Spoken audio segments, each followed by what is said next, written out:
Welcome to the California Property and Casualty Exam Q&A session. Real exam style questions. We break down the reasoning and theory behind every answer. This video covers Section 1. General insurance principles. Insurance and insurable interest under CA law. Pure and speculative risk. Perils, physical and moral hazards. Avoidance, retention, transfer, reduction. Self-insurance and adverse selection. Just a quick reminder, our website offers free study guides and practice questions to help you pass your California Property and Casualty exam. You'll find the link right below this video, so go ahead and click it to explore everything available. Grab the resources you need and start studying smarter, not harder today. Alright, let's dive in. Question 1. California law defines insurance as a contract under which one party undertakes to do which of the following for another party facing a contingent or unknown event. Your options are A. Guarantee a financial profit. B. Indemnify against loss, damage or liability. C. Eliminate all possibility of loss. D. Assume ownership of insured property. Which one is it? Pause the video if you need more time.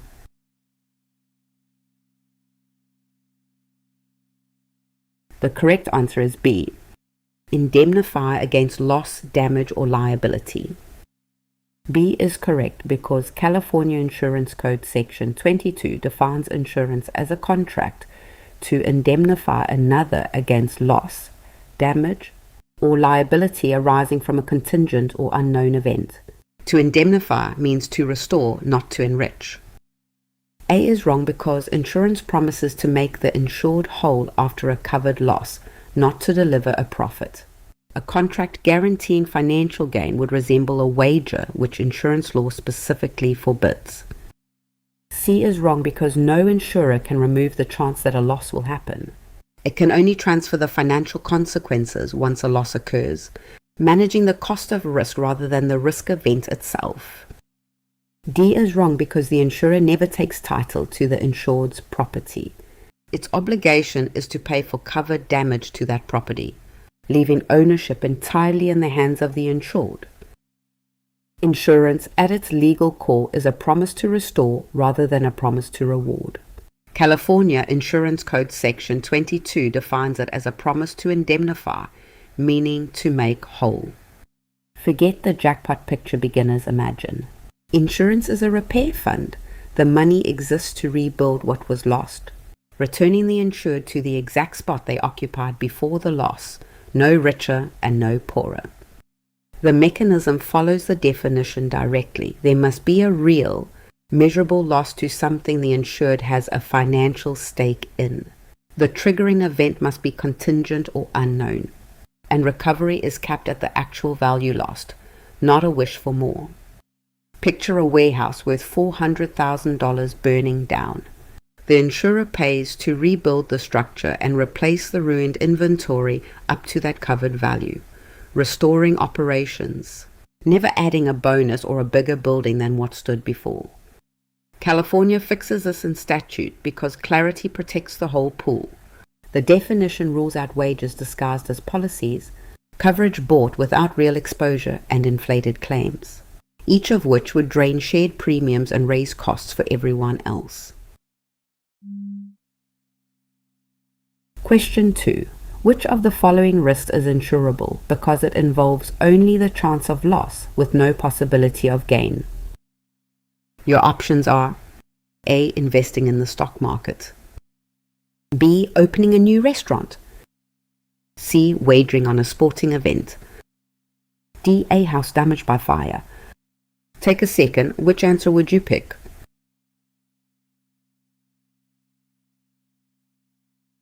The correct answer is D.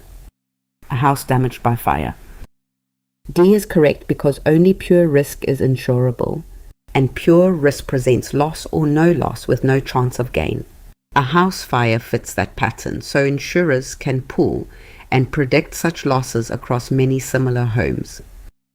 A is wrong because a stock investment can end in gain, loss, or no change, which makes it speculative. Insurers avoid speculative risk because the insured could welcome the very outcome being insured. B is wrong because launching a restaurant is a business venture undertaken for potential profit. That prospect of reward places it among speculative risks, which fall outside what insurance is designed to cover. C is wrong because a wager creates a chance of winning that did not exist before the bet was placed. Insurance restores losses rather than manufacturing an opportunity for gain, so betting remains uninsurable. Risk comes in two flavors, and only one of them is something an insurer will ever touch. Let's separate pure risk from speculative risk and see why that line matters so much. Pure risk means the only outcomes are loss or no loss, like a house burning or not burning.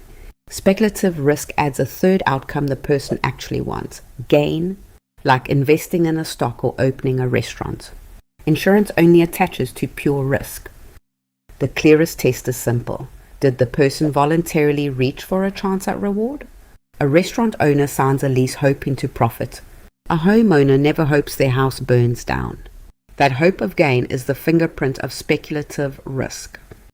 Picture three people at one table. One invests in a tech stock, one opens a bakery, and one insures a bungalow. The investor and the baker hold speculative risk, chasing a shot at gain. The homeowner holds pure risk, where the house can only stay whole or suffer damage, so an insurer can price it. Forget likelihood or severity. The only question that matters is whether there's a built-in chance for the insured to come out ahead. If gain is possible, the risk is speculative, and insurance walks away. Question 3. A windstorm tears the roof from a home in Bakersfield. In insurance terms, the windstorm is best identified as which of the following? Your options are A. The peril causing the loss. B. A physical hazard. C. A moral hazard. D. An indirect loss. Before I reveal it, which one do you think is right?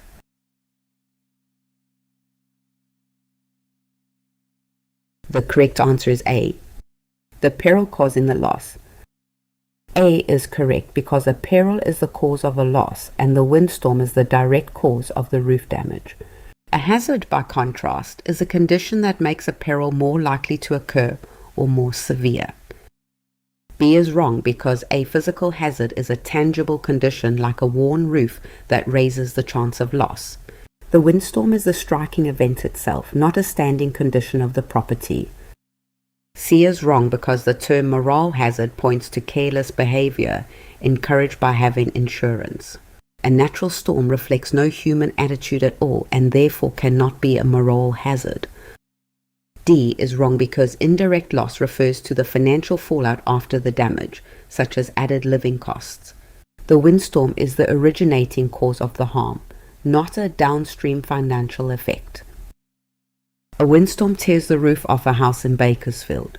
Naming that windstorm correctly unlocks half the vocabulary of property insurance, starting with the most tested distinction on the exam, peril versus hazard. A peril is the cause of a loss, the event that directly does the damage, like fire, wind, hail, theft, or collision. A hazard is different, a standing condition that makes a peril more likely or more severe. The peril strikes, the hazard just sets the stage. Hazards come in three recognizable types. A physical hazard is a tangible condition like a worn roof or icy walkway. A moral hazard is dishonesty, someone willing to fake a loss. A moral hazard is carelessness bred by having coverage. None of these three causes loss on its own. They only raise the odds that some peril will. Picture a coastal home with salt-weathered siding in a high-wind corridor. The worn siding is the physical hazard, making damage more likely. When the gale arrives and strips the siding, the gale is the peril. The repair bill is the direct loss, and the hotel stay during repairs is the indirect loss. Watch for signal words. Causes and destroys point to a peril, while condition and increases the chance point to a hazard. Keep the event and the condition separate, and this whole cluster of exam questions stops being tricky. Question 4. An insured leaves her car unlocked in a parking lot, reasoning that her policy will pay if it is stolen. This careless attitude is best described as which of the following? Your options are A. A moral hazard, B. A morale hazard, C. A physical hazard, D. A legal hazard. What's your answer? Commit to one before I continue.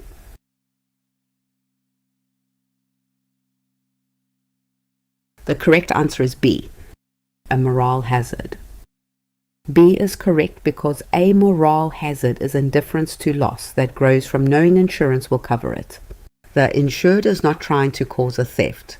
She is simply careless because coverage gives her a sense of protection. A is wrong because a moral hazard involves dishonesty and the intent to cause or fake a loss for gain. Leaving the car unlocked shows carelessness, not a deliberate plan to collect proceeds. C is wrong because a physical hazard is a tangible condition of property or surroundings, like icy pavement or faulty wiring. An attitude of indifference is a state of mind, not a measurable physical condition. D is wrong because a legal hazard arises from laws or court tendencies that enlarge an insurer's exposure. The insured's casual behavior has no connection at all to the surrounding legal environment. One letter separates two of the most confused terms in insurance, moral hazard and morale hazard. Both describe how people contribute to risk, but the distinction turns entirely on intent. A moral hazard involves dishonesty, a deliberate willingness to cause or fake a loss for gain. A morale hazard involves indifference, a carelessness that grows because insurance stands behind the loss. One is a schemer, the other is simply sloppy. The driver who leaves a car unlocked, reasoning that a stolen vehicle just means a claim, is the textbook morale hazard. But had that same driver hoped the car would be stolen to file a claim, the intent flips it into moral hazard. Same open door, different mind behind it. Set morale hazard beside its cousins to lock it in. Moral hazard is the arsonist who tortures a business for the payout. Physical hazard is a tangible condition like faulty wiring. Legal hazard is an environment, like a county known for generous jury awards, that expands exposure through the courts. Signal language gives it away, reckless, negligent, and does not bother point to morale hazard, while fraud, staging, and intent to collect point to moral hazard. That single letter really does carry the entire meaning. Question 5. Which of the following situations is the clearest example of a physical hazard that increases the chance of a loss? Your options are A. Filing a fraudulent theft claim, B. Indifference to loss from coverage, C. Faulty electrical wiring in a building, D. A county known for large jury awards. Pick one. Trust your gut. Here's your chance to test yourself.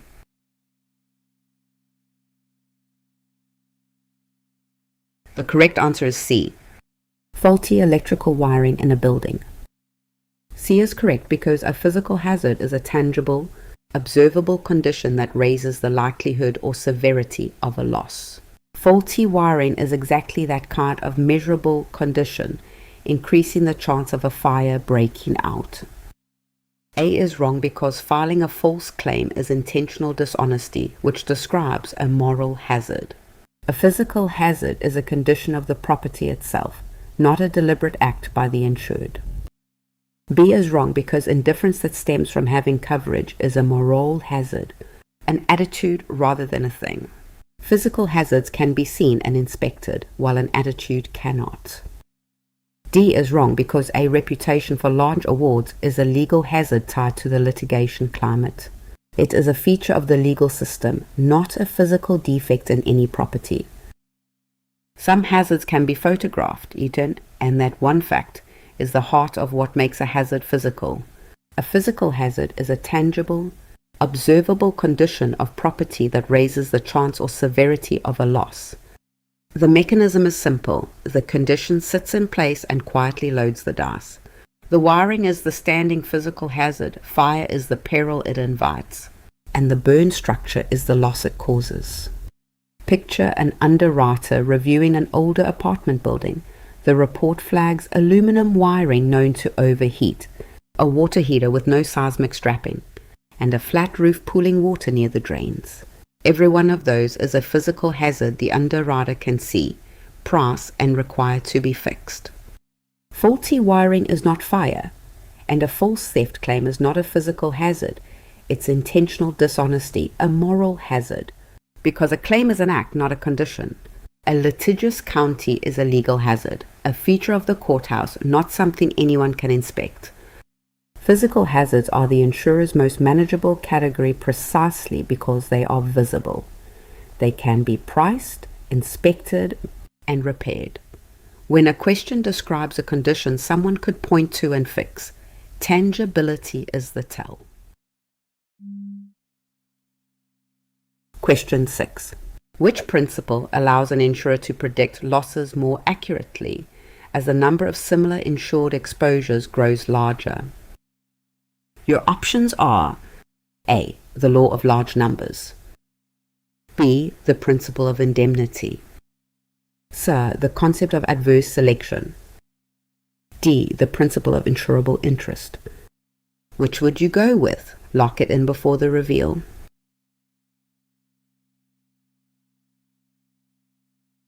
The correct answer is A. The law of large numbers. A is correct because the law of large numbers holds that the more similar exposure units an insurer covers, the closer actual losses come to predicted losses. Large homogeneous pools make pricing reliable for the company. B is wrong because the principle of indemnity limits recovery to the insured's actual loss, so no profit results. It governs how much is paid, not how losses are predicted across a group. C is wrong because adverse selection is the tendency of higher risk applicants to seek coverage most eagerly. It is a problem insurers must manage, not the statistical basis for predicting losses. D is wrong because insurable interest requires a financial stake in what is insured. That requirement supports indemnity and prevents wagering, but it says nothing about forecasting losses across many policyholders. One insured house is a gamble. 100,000 insured houses is a business. That shift is the law of large numbers, the mathematical reason insurance actually works. No one can predict whether one specific house will burn this year, but across a huge pool of similar homes, the percentage that burn barely moves year to year. The insurer stops asking which house and starts asking how many. Picture 5 scattered homes. One fire wipes out the numbers entirely. Now picture 50,000 comparable homes statewide. The percentage that burn each year settles into a stable, bankable figure actuaries can trust. Keep it distinct from its neighbors. Indemnity governs claim payouts. Insurable interest requires a genuine stake, and adverse selection describes risky people seeking coverage eagerly. None of those predicts anything. Only the law of large numbers is the forecasting tool. It never tells you which policyholder files a claim, and it never shrinks the total risk in the world. It only shrinks the insurer's uncertainty about the group total, and that shift from which to how many is the whole idea. Question 7. A restaurant fire destroys the kitchen and the owner loses income while the building is repaired. The lost income is best classified as which of the following?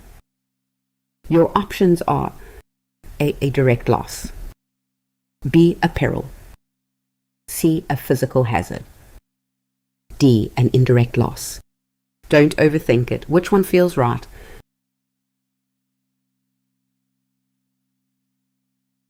The correct answer is D, an indirect loss. D is correct because an indirect or consequential loss is the financial consequence that flows from the direct physical damage. Lost business income during repairs is a classic indirect loss following the fire that closed the restaurant. A is wrong because a direct loss is the immediate physical damage itself, such as the burned kitchen equipment. The income the owner forgoes during the closure is a step removed from that physical harm. B is wrong because a peril is the cause of loss, and here the peril is the fire. The owner's lost earnings are a result of that peril, rather than the peril itself. C is wrong because a physical hazard is a condition that makes a loss more likely, like a greasy stove vent. Lost revenue is a financial effect of the fire, not a hazardous condition. One fire can create two very different kinds of loss arriving in sequence. First comes the physical damage itself, and then comes the financial fallout that follows from it.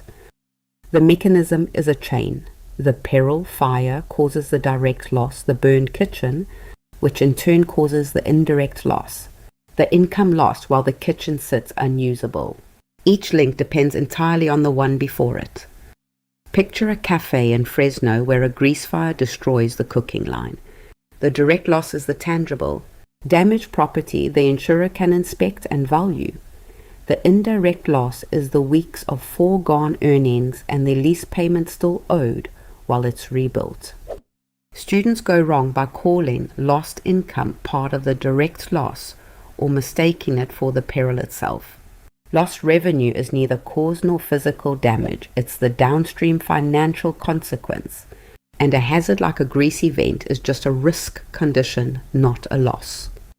A property policy that rebuilds the kitchen won't replace the missing revenue unless it includes business income coverage. That's why business interruption insurance exists as its own line, because the indirect loss can outweigh the direct one. Question 8. A homeowner could be held legally responsible when his dog bites a visitor. This possibility is best described as which type of loss exposure? Your options are A. A property loss exposure, B. A speculative exposure, C. A liability loss exposure, D. A morale exposure. Got a guess? Lock it in.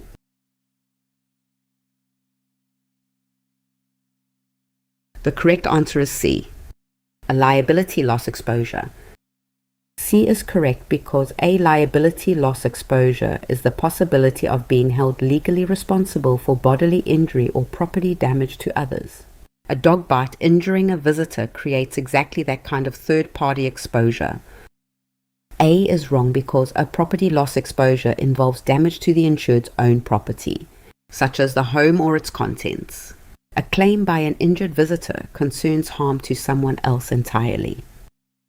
B is wrong because speculative risk involves a chance of gain and is uninsurable. The dog bite situation presents only the possibility of loss, which is the hallmark of pure risk, not speculative exposure. D is wrong because morale is a type of hazard describing careless attitudes, not a category of loss exposure. The question describes potential legal responsibility to a third party, which is a liability matter. Loss exposures sort into families, and the trickiest one is the family where the harm lands on someone else. A liability loss exposure is the possibility of being held legally responsible for injury or damage suffered by another party. Property exposure is damage to the insured's own assets. Liability points the other way, toward legal responsibility owed to outsiders. Personnel exposure is the loss tied to a key person's death, injury, or departure. Picture a dog that bites a visitor. The house is untouched, so there's no property damage, but the homeowner faces legal responsibility for the visitor's medical bills and possibly a lawsuit. That third-party claim is the exposure itself, existing the moment the dog has the capacity to bite. A burned house can cost at most the value of the house, but a liability claim can run to whatever a court awards, including medical costs, lost wages, and damages for suffering. This open-endedness is why liability is treated as its own pillar of insurance. Don't confuse exposure labels like property, liability, and personnel with hazard labels like moral, morale, and physical. When the harm is to someone else and the insured may owe money for it, that's liability, plain and simple. Question 9. Which of the following is not one of the characteristics of an ideally insurable risk? Your options are A. The loss must be accidental. B. The risk must be catastrophic. C. The loss must be measurable. D. Losses must be calculable. Which one is it? Pause the video if you need more time.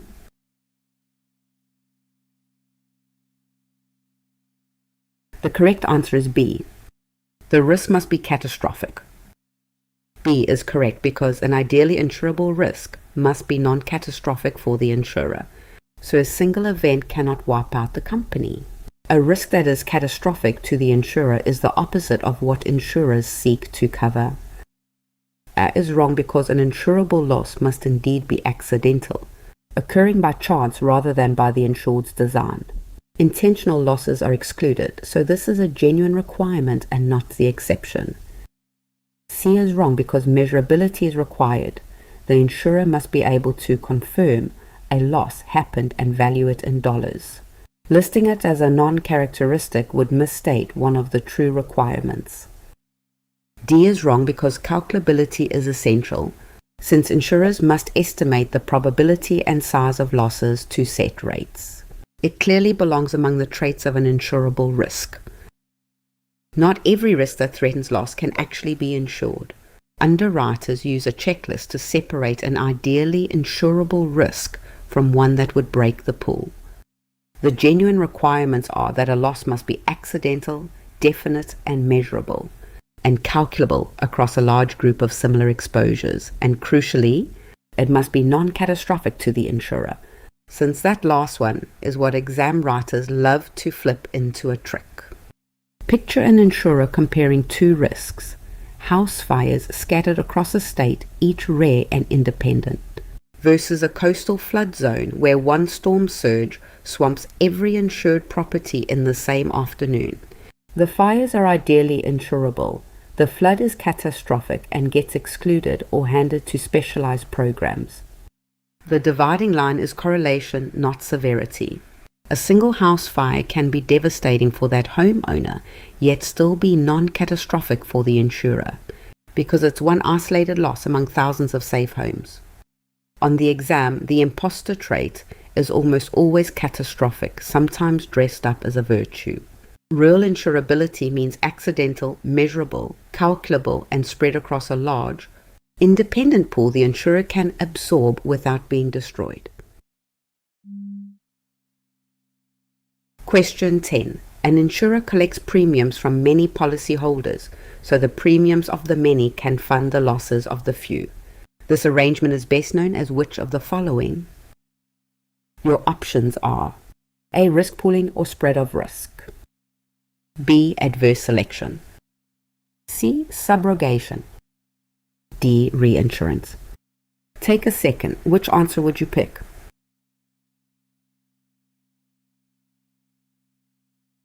The correct answer is A. Risk pooling or spread of risk. A is correct because risk pooling, also called spread of risk, is the mechanism by which premiums from a large group fund the losses suffered by a small fraction of that group. It is the financial engine that makes insurance work. B is wrong because adverse selection describes higher risk individuals seeking coverage more than lower risk ones. It is a threat to a balance pool, not the pooling mechanism that funds losses. C is wrong because subrogation lets an insurer recover from a negligent third party after paying its insured. That recovery right operates after a loss and is unrelated to how premiums are gathered and shared. D is wrong because reinsurance is insurance purchased by an insurer to transfer part of its own risk. It shifts risk between companies rather than describing how an insurer spreads risk among policyholders. Long before actuaries and computers, groups facing the same danger discovered a simple trick. Everyone chips in a little, and whoever suffers a loss draws from the common pot. That trick is risk pooling, and it remains the financial engine inside every insurance company today. The mechanism works because losses strike only a small fraction of any large group. Most homes don't burn, and most drivers don't crash. So a modest premium from everyone easily covers the unlucky few who do suffer losses. Pooling only works if the fund stays healthy, so several doctrines guard it. Underwriting screens who enters the pool, insurable interest keeps out mere wages, and indemnity ties every payout to a real actual loss. Pooling and the law of large numbers work hand in hand. Pooling is the act of gathering premiums and paying claims from that common fund, while the law of large numbers is the statistical fact that makes the needed premium predictable and calculable. Don't confuse pooling with its neighbors. Adverse selection is the threat of high-risk applicants crowding the pool. Subrogation is recovering from a negligent third party after a claim. And reinsurance is one insurer transferring risk to another. None of these is pooling itself. Question 11. Under the California Insurance Code, which of the following may be insured against, even if the event is past, as long as it remains unknown to the parties? Your options are A loss the insured caused on purpose, B, any contingent or unknown event, C, a certain unexpected event, D, a speculative business venture. Before I reveal it, which one do you think is right?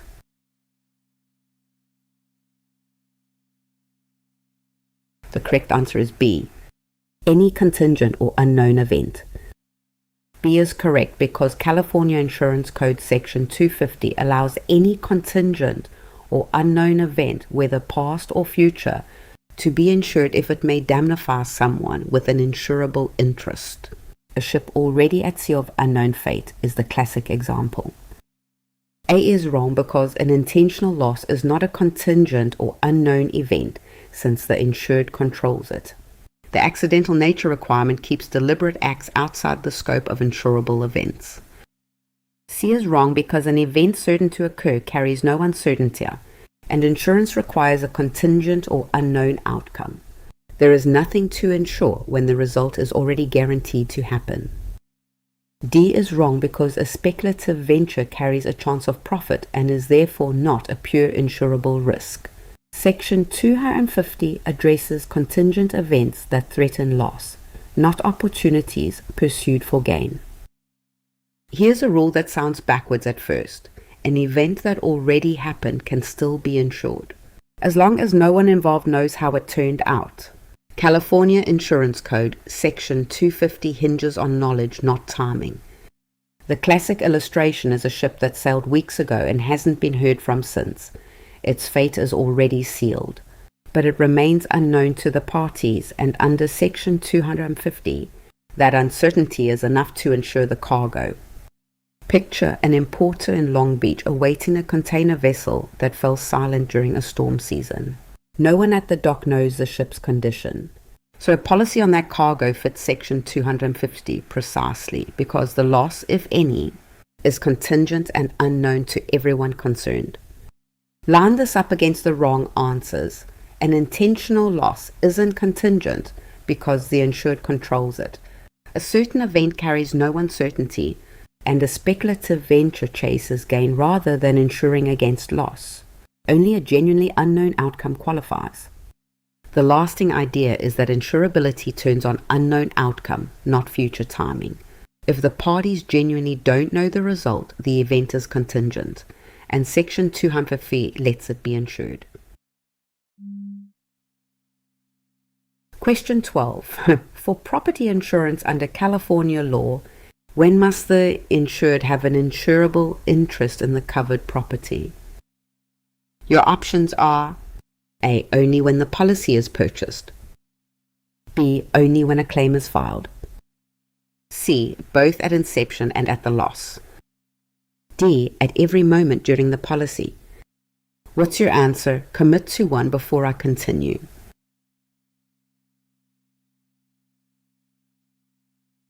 The correct answer is C, both at inception and at the loss. C is correct because for property insurance, an insurable interest must exist when the policy takes effect, and again when the loss occurs, though not continuously in between. Someone who sold the property cannot collect for a later fire. A is wrong because interest only at inception is the rule for life insurance, not property. Property coverage also demands a financial stake at the moment of loss, or there is nothing to indemnify. B is wrong because interest must already exist when coverage begins, not first appear at claim time. Requiring it only at the claim would let strangers insure property they never had a stake in. D is wrong because the law does not require the interest to persist at every moment in between. A brief gap is permitted as long as the stake exists both at inception and at the time of loss. For property insurance, timing is everything. Insurable interest only needs to exist at two specific moments, when the policy begins and when the loss occurs. The law checks two bookends only, inception and the moment of loss. What happens in between doesn't matter. Ownership can shift around mid-term without ever defeating a legitimate claim. Indemnity does the work at the loss end, since a payout must restore an actual financial stake, while anti-wagering policy does the work at inception, preventing people from insuring property they have no connection to and hoping for misfortune. Life insurance runs on a different clock. A wife who insures her husband keeps a valid policy even after divorce, because life insurance only checks inception. Property flips that. A seller who sells the house before it burns collects nothing, because the interest had already transferred. On the exam, anchor on inception and time of loss, reject inception only, and reject every moment throughout, and the property rule stays clear of its life insurance cousin. Question 13. Which insurance principle holds that a policy should restore an insured to the same financial position held before a loss, without allowing a profit? Your options are A. The principle of indemnity, B. The law of large numbers, C. The principle of adhesion, D. The doctrine of estoppel. Pick one. Trust your gut. Here's your chance to test yourself.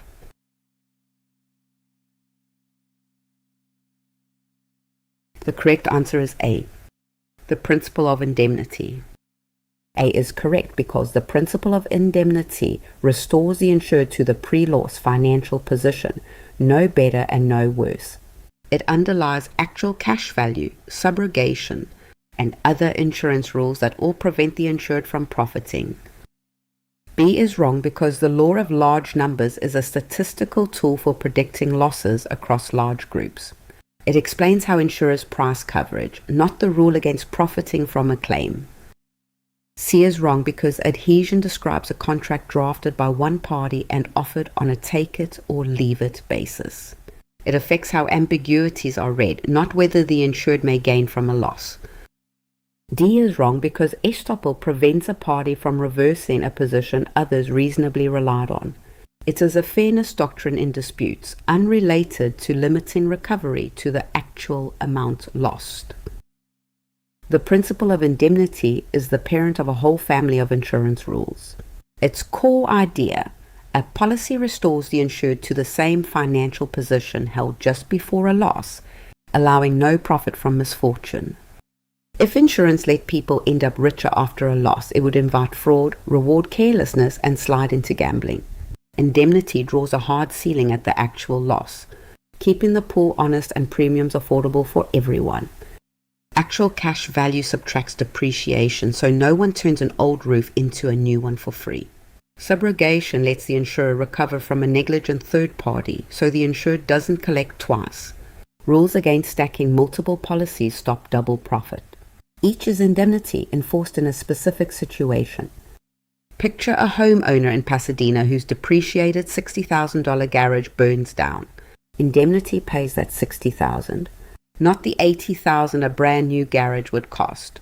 And if a careless contractor caused the fire, subrogation lets the insurer recover from them instead.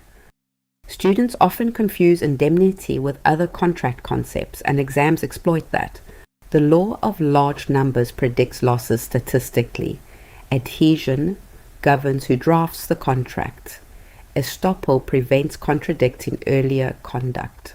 None of these cap what the insured collects. Only indemnity governs amount. Question 14. Which of the following parties clearly has an insurable interest in a financed automobile? Your options are A. A neighbor who admires the car, B. The bank that financed the car, C. A passing pedestrian. D. A former owner who sold it. Which would you go with? Lock it in before the reveal.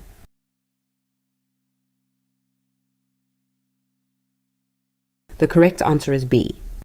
The bank that financed the car. B is correct because a lender that financed the vehicle holds a security interest and would suffer a financial loss if the car were destroyed. That genuine stake gives the bank a clear insurable interest in the auto. A is wrong because admiration is not a financial stake. The neighbor loses nothing if the car is wrecked. Insurable interest requires the possibility of direct financial harm, which mere interest cannot create. C is wrong because a pedestrian has no ownership, lien, or other financial connection to the vehicle. Without exposure to monetary loss from damage to the car, there is no insurable interest. D is wrong because once the car is sold, the former owner no longer stands to lose if it is damaged. Insurable interest follows the financial stake, which transferred to the buyer at the sale. 4 people surround the same financed car, but only one can insure it. The rule that sorts them is simple. Insurable interest exists only where someone would suffer a genuine financial loss if the property were damaged or destroyed. Insurable interest means the insured must stand to lose real money if the covered item is harmed. It's what stops someone from buying a policy on a stranger's car and rooting for a crash, and it must exist both when the policy starts and when the loss happens. Walk through the 4. The bank holds a lien, so a wrecked car means unpaid debt. The neighbor only feels disappointment. The pedestrian has no connection at all. And the former owner's stake transferred to the buyer at the sale. The bank's lien on the car is a textbook example. Damage the car, and the bank's collateral disappears while the loan may go unpaid. That direct, measurable exposure is exactly what insurable interest demands. On the exam, ignore admiration, proximity, and severed past ties. Ownership, a lien, a lease, or a contract create real exposure. So follow the money to whoever truly bears the financial risk. Question 15. Under California law, what is the effect on an insurance contract if the insured has no insurable interest in the subject of the insurance? Your options are: A. The contract is fully enforceable. B. The premium simply increases. So the insurer must still pay claims. D. The contract is void. Don't overthink it. Which one feels right?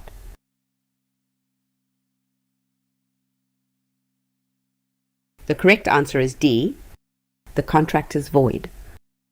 D is correct because California Insurance Code Section 280 states that if the insured has no insurable interest, the contract is void. The requirement prevents wagering and supports indemnity by ensuring a genuine financial stake exists. A is wrong because a contract lacking insurable interest cannot be enforced. The law treats it as void from the start. Enforcing it would convert insurance into a bet on someone else's misfortune. B is wrong because the absence of insurable interest is not a pricing issue solved by charging more. No premium can validate a contract that the code declares void for missing this essential requirement. C is wrong because the insurer owes nothing on a void contract since there was never enforceable coverage. A policy without insurable interest fails entirely rather than obligating the insurer to pay. When there's no insurable interest, an insurance contract doesn't just weaken, it collapses entirely. California Insurance Code, Section 280 is blunt about it. Without insurable interest, the contract is void, not voidable, not partly unenforceable, but treated as if it never existed. The reason the penalty is total goes back to what insurance is for. A policy on property you have no financial stake in is really just a bet that someone else's thing gets destroyed, and the law refuses to give that arrangement any legal life at all. Void carries specific consequences that separate it from softer outcomes, because the contract never had legal effect. The insurer owes nothing no matter how real the damage, and no amount of money changing hands, whether through a higher premium or a forced payout, can breathe life into it. Line up the tempting wrong answers. Calling the contract fully enforceable turns insurance into legalized betting. Calling it a pricing issue misunderstands that interest is a validity requirement, not a rate factor. And insisting the insurer must still pay ignores that a void contract created no obligation to begin with. Consider someone insuring a warehouse they do not own, have no lien on, and hold no lease touching. Under Section 280, that policy is void from the start, so if the warehouse burns, they collect nothing, because there was never a valid contract. Question 16. A company decides never to manufacture a particular product, so it can eliminate the related liability exposure entirely. Which risk management technique is this? Your options are A. Avoidance, B. Retention, C. Transfer, D. Reduction. Got a guess? Lock it in.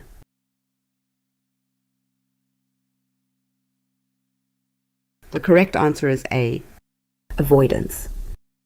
A is correct because avoidance eliminates a risk by never undertaking the activity that creates it. By choosing not to make the product at all, the company removes the exposure completely rather than managing or financing it. B is wrong because retention means accepting a risk and planning to pay for losses out of pocket. The company is not keeping this exposure. It is removing the activity so the exposure never arises. C is wrong because transfer shifts the financial burden of a risk to another party, often through insurance or a contract. Here the company sheds the exposure entirely rather than passing it to someone else. D is wrong because reduction or loss control lowers the frequency or severity of losses that still exist. Avoidance goes further by ensuring there is no exposure left to control in the first place. Among all the ways to handle risk, one doesn't manage the exposure at all, it erases it. Avoidance is the decision never to undertake the activity that creates the risk in the first place.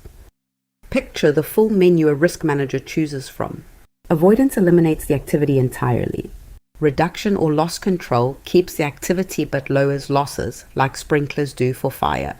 Retention pays losses from one's own funds, and transfer shifts the financial burden, usually to an insurer.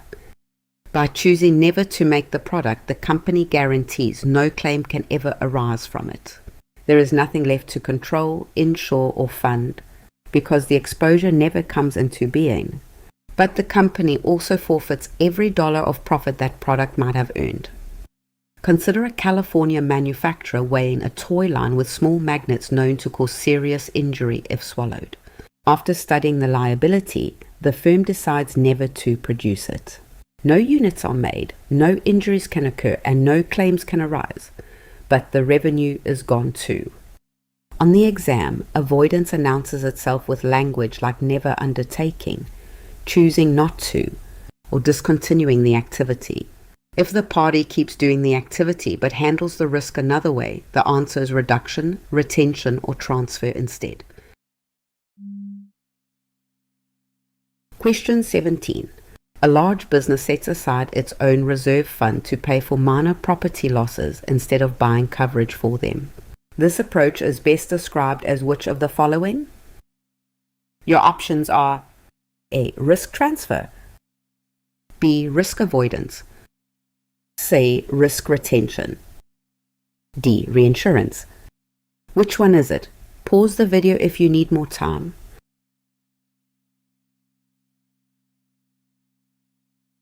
The correct answer is C. Risk retention. C is correct because retention means accepting a risk and funding losses internally. And a formal reserve fund is self-insurance, a planned form of retention. The business keeps the exposure rather than shifting it elsewhere. A is wrong because transfer moves the financial consequences of a risk to another party, usually an insurer.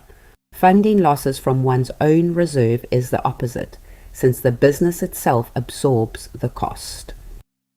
B is wrong because avoidance would mean giving up the activity so no exposure remains. The business here still owns the property and its risks. It has simply chosen to pay for losses itself.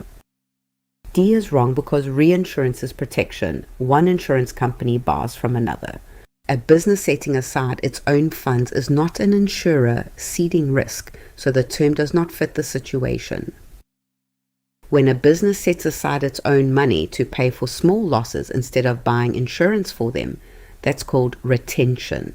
It means accepting a risk and funding any losses internally, and the most organized form of it is known as self-insurance. Retention can be planned, a deliberate choice backed by a reserve fund or formal self-insurance program, or unplanned, when a risk simply goes unnoticed and the party ends up bearing the loss by default. The exam almost always tests the planned kind. Deductibles are retention hiding in plain sight. The insured personally funds that first slice of any loss, while only the amount above the deductible transfers to the insurer, which is why raising a deductible lowers the premium. Keep the boundaries clean. Transfer moves financial consequences to another party. Avoidance eliminates exposure by dropping the activity entirely. And reinsurance is one insurer ceding risk to another, unrelated to a business funding its own losses. Whenever a STEM describes self-insurance, reserve funds, deductibles, or paying losses out of pocket, that's retention. Just ask who ultimately pays. The party itself signals retention, and insurer signals transfer, and dropping the activity signals avoidance. Question 18. Purchasing an insurance policy is the most common example of which risk management technique? Your options are A. Transfer, B. Avoidance, C. Retention, D. Loss control. Take a second. Which answer would you pick?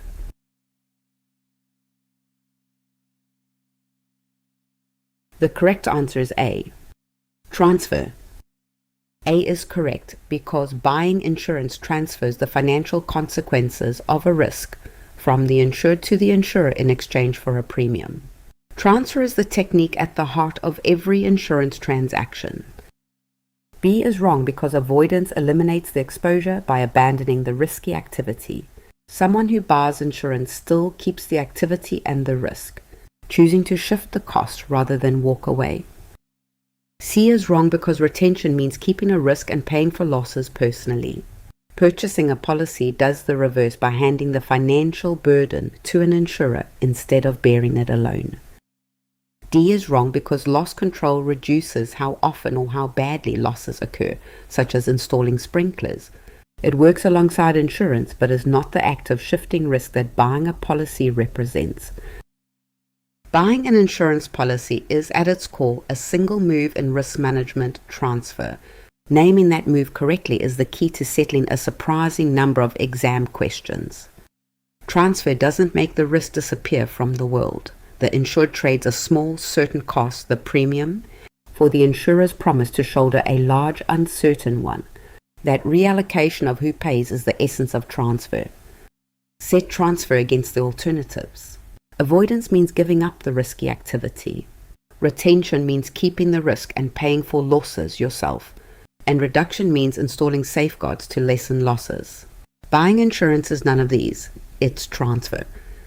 Picture a small business owner in Oakland who could never absorb the cost of a customer's injury lawsuit. By purchasing liability insurance, the owner transfers that financial exposure to an insurer for a manageable premium, converting an unbearable possible loss into a bearable certain one.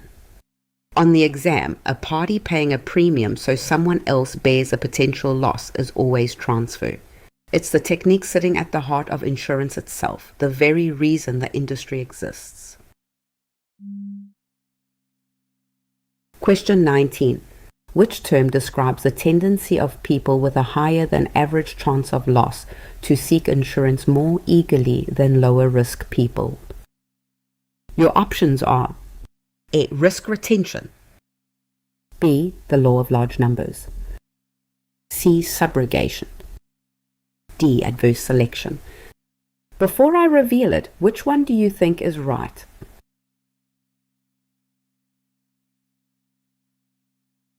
The correct answer is D. Adverse selection.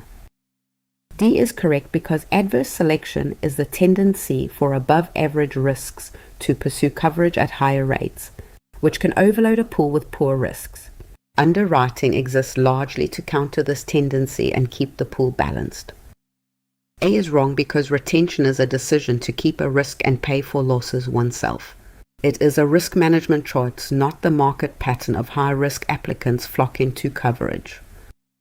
B is wrong because the law of large numbers concerns predicting losses across big, similar groups. It describes statistical reliability, not the skew that occurs when risky applicants seek insurance disproportionately. C is wrong because subrogation is the insurer's right to recover from a responsible third party after paying a claim. That recovery process has nothing to do with who chooses to apply for coverage. Left alone, an insurance pool tends to attract exactly the people an insurer least wants to cover. This tendency is called adverse selection, and it's one of the central problems underwriting exists to fight. The intuition is simple. A person in poor health wants coverage more urgently than a healthy one. A business with a bad safety record seeks liability protection more than a spotless one, and a risky driver values auto insurance more than a careful one. The people most likely to file claims are the people most motivated to buy. If a pool fills with worse than average risks, losses climb past what premiums were set to cover. The insurer raises rates, which pushes out more good risks, leaving an even riskier pool behind. A cycle sometimes called a death spiral. Don't confuse adverse selection with its neighbors. Retention is a choice to keep and fund a risk. The law of large numbers is about statistical prediction across groups, and subrogation is the insurer's right to recover from a negligent third party after a claim. None of these describe skewed applicant behavior. This is exactly why underwriting exists. Evaluating applicants, classifying risk, and pricing accurately keeps the pool balanced. Adverse selection is the disease, and disciplined underwriting is the treatment. Question 20. Within an insurance company, what is the primary purpose of the underwriting process when an application is submitted? Your options are A. To evaluate and select acceptable risks. B. To adjust and pay submitted claims. C. To market policies to new customers. D. To invest the insurer's reserves. What's your answer? Commit to one before I continue.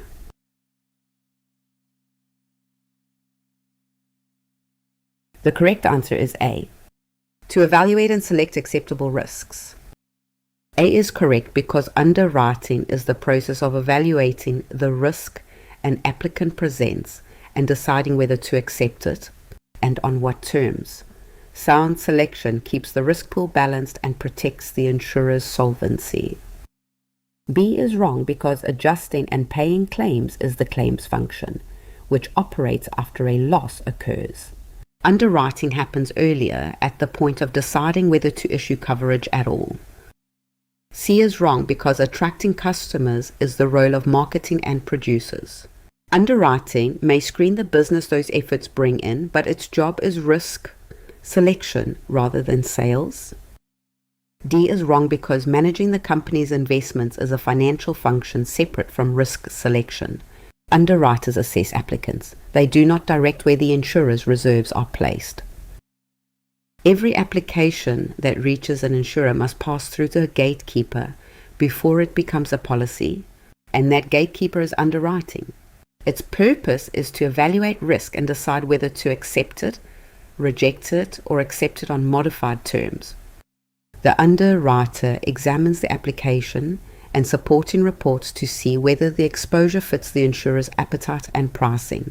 From there, the risk can be accepted as offered, accepted with adjustments like a higher premium or an exclusion, or declined altogether. Underwriting exists because the health of the pool depends on who is let in and at what price. Sound underwriting keeps the pool balanced, matches premiums to actual risk, and defends against adverse selection, the tendency of worse risks to seek coverage most eagerly.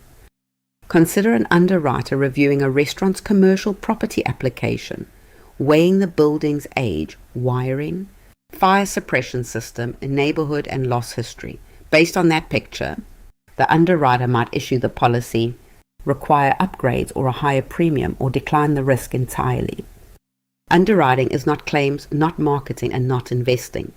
It is the front end gate of risk selection, and remembering that keeps its role from blurring with every other department.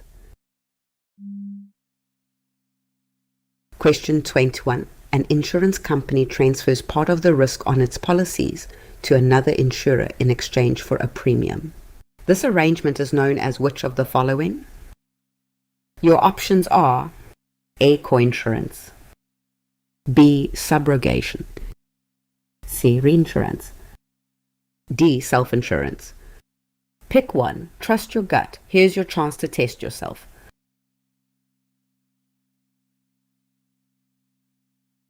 The correct answer is C. Reinsurance. C is correct because reinsurance is insurance for insurers. The ceding company transfers part of its risk to a reinsurer for a premium. It protects the cedant from catastrophic or oversized losses and stabilizes underwriting results. A is wrong because coinsurance is a property policy provision requiring the insured to carry a stated percentage of value. It governs how a claim is settled, not the transfer of risk between two insurers. B is wrong because subrogation is the insurer's right to recover a paid claim from the party at fault.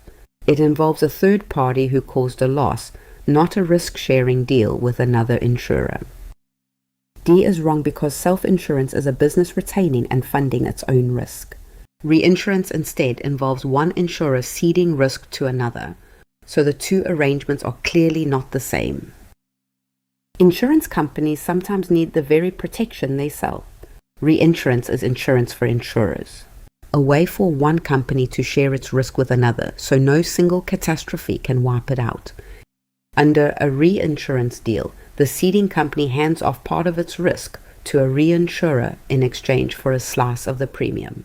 The reinsurer agrees to pay an agreed share of losses, but the original policyholder never even has to know the reinsurer exists.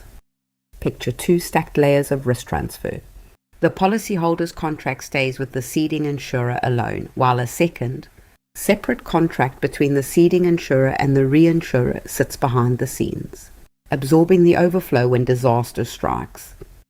The exam loves to blur these terms together. Reinsurance is insurer to insurer risk transfer. Coinsurance is a property value sharing rule between insurer and insured. Subrogation is recovering money from a negligent third party, and self-insurance means funding your own losses instead of buying outside protection.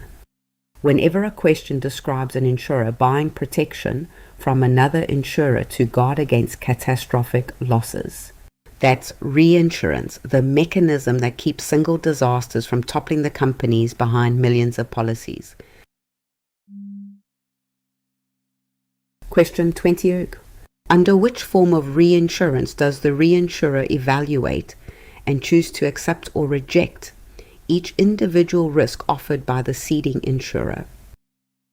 Your options are A. Treaty reinsurance, B. Facultative reinsurance, C. Coinsurance, D. Pro rata reinsurance.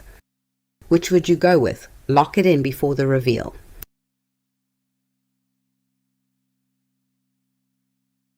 The correct answer is B. Facultative reinsurance.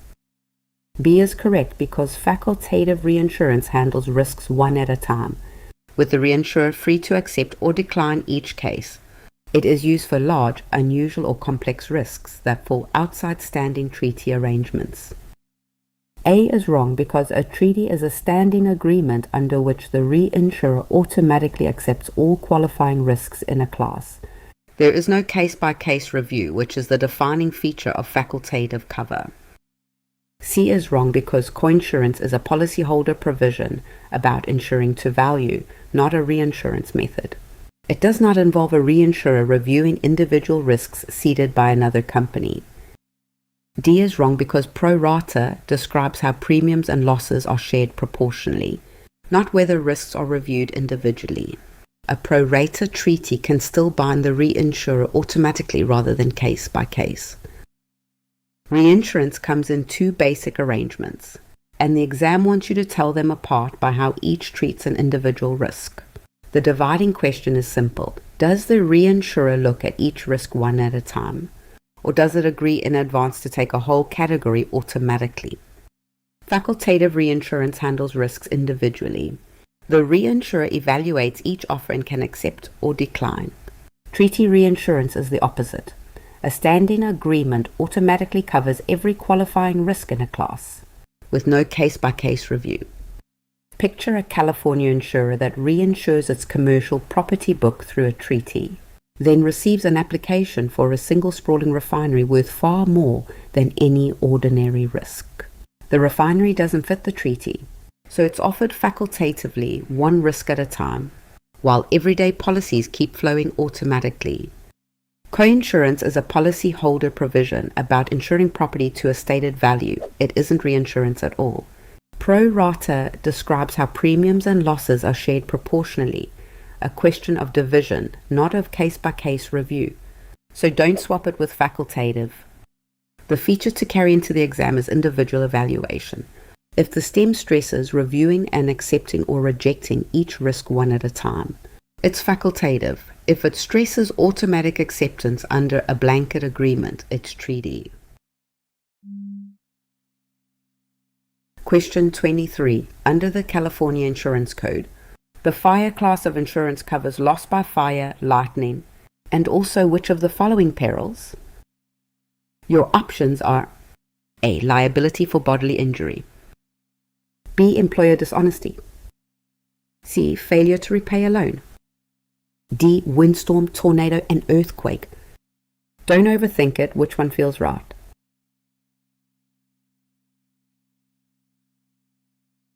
The correct answer is D. Windstorm, tornado, and earthquake.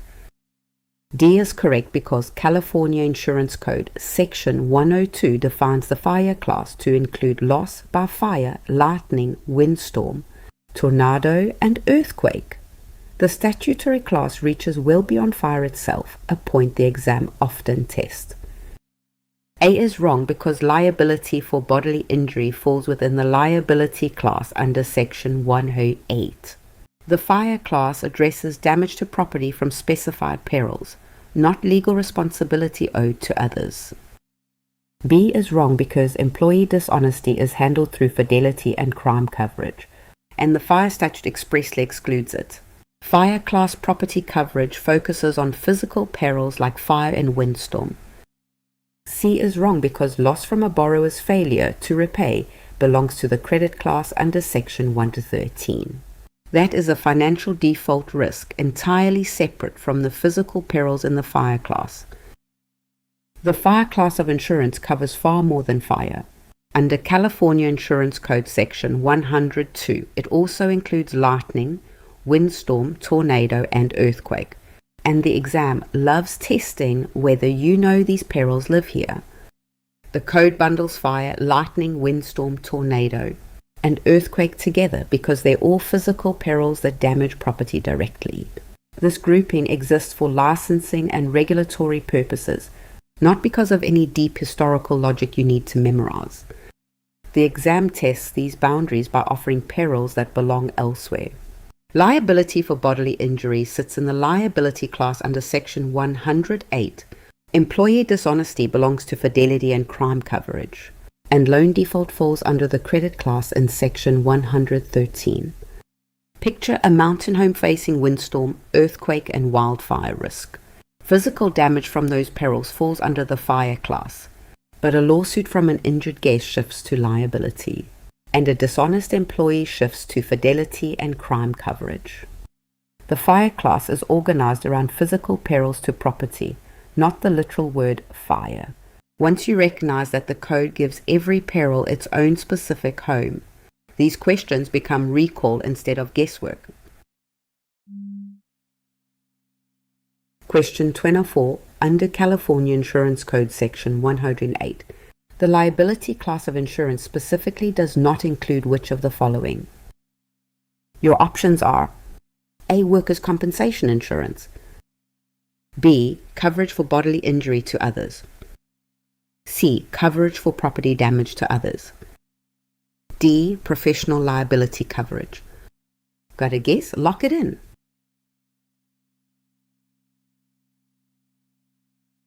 The correct answer is A. Workers' compensation insurance. A is correct because Section 108 defines liability insurance to cover bodily injury and property damage to others, including professional liability, but it expressly excludes workers' compensation, which the Code assigns to its own separate class. B is wrong because liability coverage for bodily injury to others sits at the core of the class. Far from being excluded, third-party bodily injury is exactly what the liability class is meant to address. C is wrong because legal responsibility for property damage to others is included within the liability class. The statute names damage to the property of others as a covered liability exposure. D is wrong because professional liability, such as malpractice, is captured within the liability class. The Code treats professional liability as part of liability coverage rather than carving it out separately. California Insurance Code, Section 108, defines the liability class around one core idea: legal responsibility for harm to others. But it deliberately carves out one thing that seems related yet is not: workers' compensation. Bodily injury to others sits at the center of the class. Property damage to others sits right beside it, and professional liability, the malpractice exposure of doctors, lawyers, and other professionals, joins the same family. All three share one direction of harm, from the insured outward to someone else. Workers' compensation covers injuries to an insured's own employees, and it runs on a no-fault basis set by statute rather than ordinary tort liability. Because it rests on that separate legal foundation, the Code gives it its own class instead of folding it into general liability. Picture a California contractor. General liability answers when a passerby is hurt by falling debris. Professional liability answers when the design advice is faulty. But when the contractor's own worker gets hurt on site, that claim runs through workers' compensation, a separate class entirely. The liability class covers responsibility to others, including professional liability, and specifically excludes workers' compensation. When a STEM asks what the liability class leaves out, workers' compensation is the answer, because the Code gives it its own statutory home. Question 25. All else being equal, how does selecting a higher deductible generally affect the premium an insured pays? Your options are: A. It increases the premium. B. It has no effect on premium. C. It lowers the premium. D. It voids the coverage. Which one is it? Pause the video if you need more time.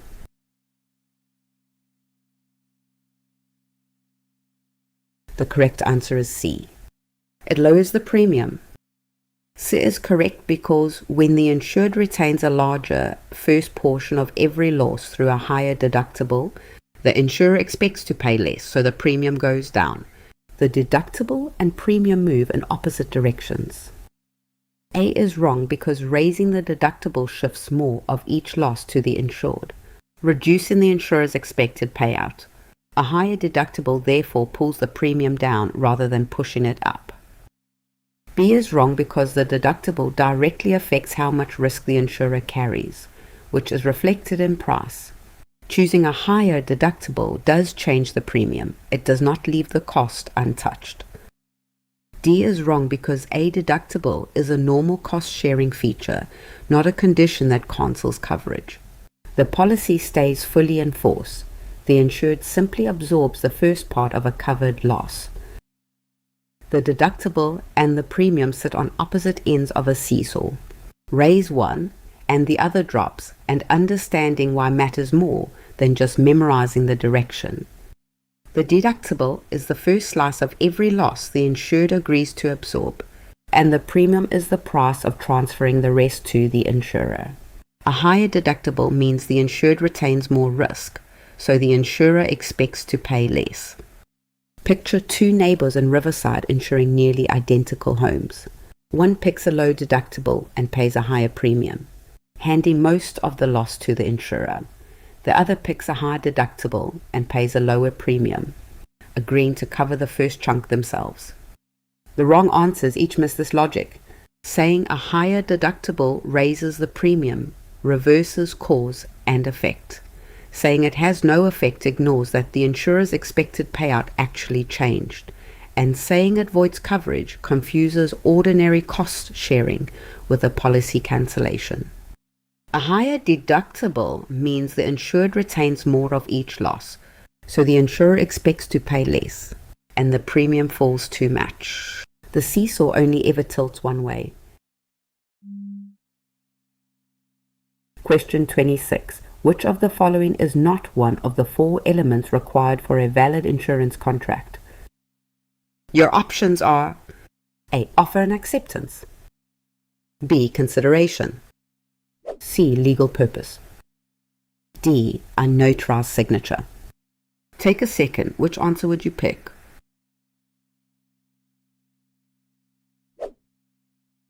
The correct answer is D. A notarized signature. D is correct because a valid contract needs competent parties, legal purpose, offer and acceptance, and consideration. Notarization is not among these elements, so an insurance contract can be fully valid without any notary seal. A is wrong because mutual offer and acceptance is a core element. One party proposes and the other agrees. Without that meeting of the minds, no enforceable contract forms at all. B is wrong because consideration, the exchange of value between the parties, is required for every valid contract.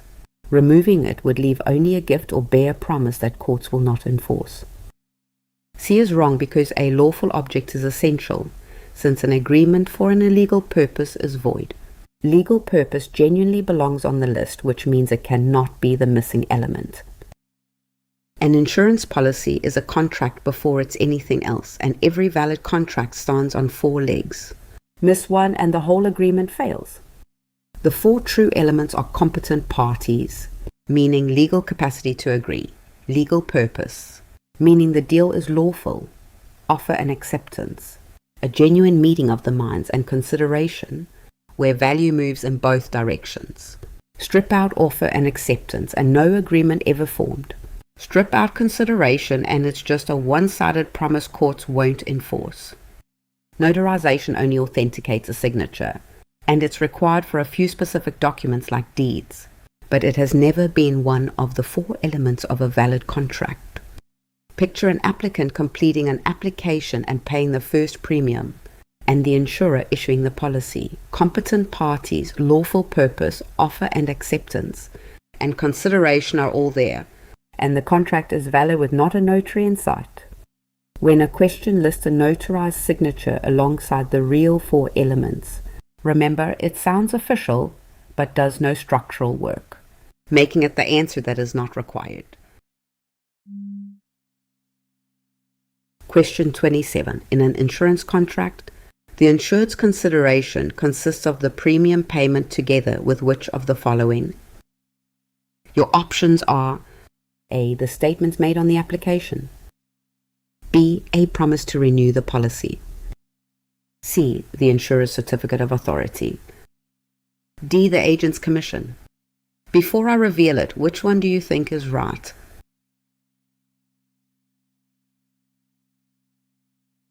The correct answer is A. The statements made on the application.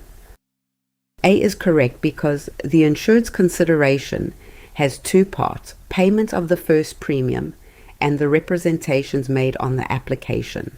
Together these form what the insured gives in exchange for the insurer's promise to pay. B is wrong because the insured makes no binding promise to renew, and coverage is not conditioned on a renewal pledge. Consideration comes from the premium and application statements, not a commitment to keep buying. C is wrong because the certificate of authority is the state's authorization for the insurer to operate. It is a regulatory credential held by the company, not something the insured contributes as consideration. D is wrong because the agent's commission is paid by the insurer out of the premium. It is an internal compensation arrangement, not part of what the insured offers to form the contract.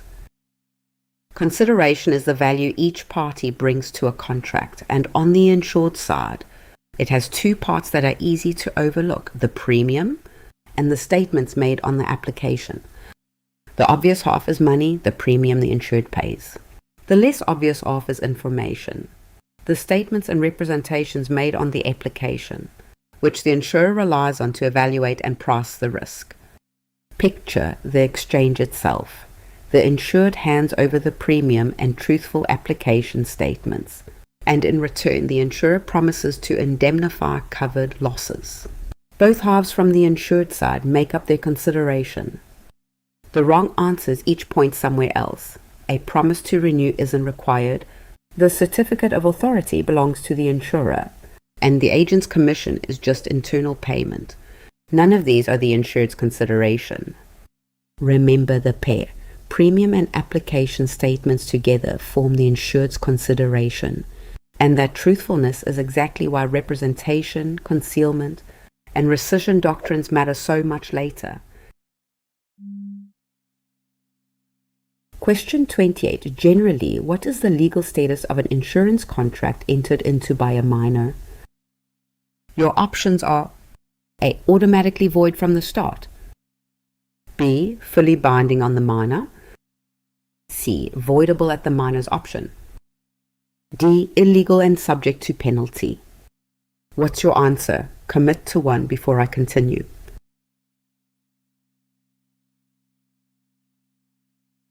The correct answer is C.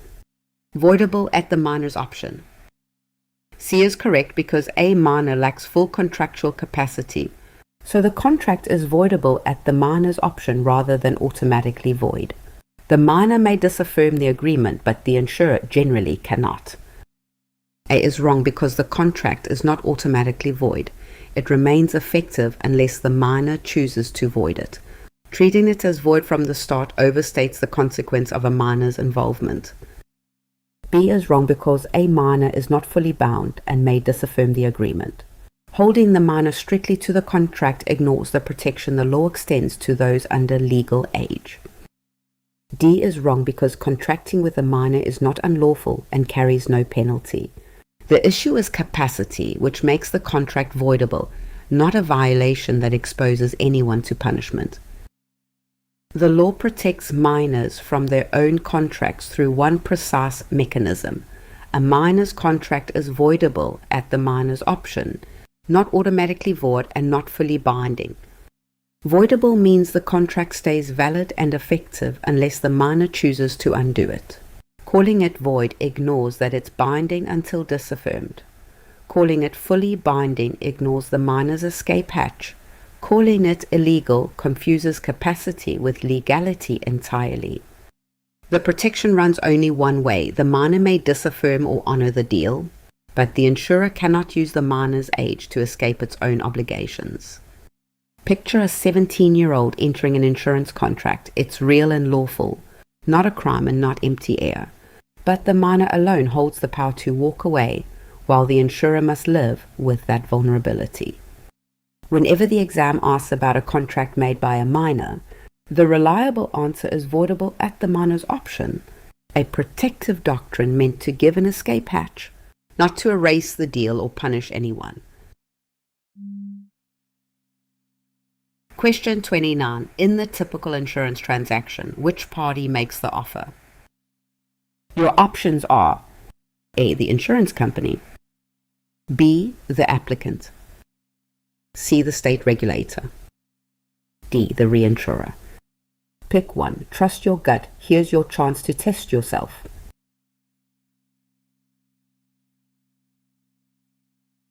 The correct answer is B. The applicant. B is correct because the applicant makes the offer by submitting a completed application, usually with the first premium. The insurer then accepts by issuing the policy as requested, declines it, or responds with a counteroffer. A is wrong because the insurer ordinarily responds to the applicant's offer rather than initiating it. The company accepts, rejects, or counters, which places it on the receiving side of the original offer. C is wrong because the state regulator oversees the market and licenses participants, but is not a party to the contract. It plays no role in offering or accepting any individual policy. D is wrong because A, reinsurer deals only with the insurer, not the applicant, and only after policies are written. It has no part in the offer that forms the original insurance contract. In an insurance transaction, contract law hinges on one key fact: the applicant is the offerer, not the insurance company. The applicant submits a completed application with the first premium, and that submission is the proposal or offer. The insurer then responds by accepting, rejecting, or making a counteroffer, and only when the insurer issues the policy does acceptance occur and the contract form.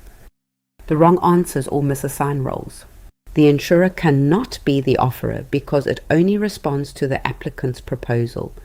The state regulator oversees licensing but is never a party to an individual contract.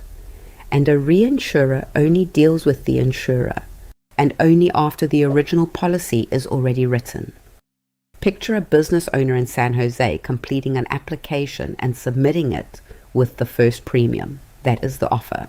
The insurer reviews it and, if satisfied, issues the policy, sealing the contract through acceptance. The rule to carry forward: the applicant makes the offer and the insurer accepts, rejects, or counters. Get that direction right, and every related question about acceptance and timing falls into place. Question 30. An applicant requests coverage and the insurer issues a policy with a higher premium and an added exclusion. In contract terms, the insurer has made which of the following? Your options are A. An unconditional acceptance, B. A binding waiver, C. A representation, D. A counteroffer. Which would you go with? Lock it in before the reveal.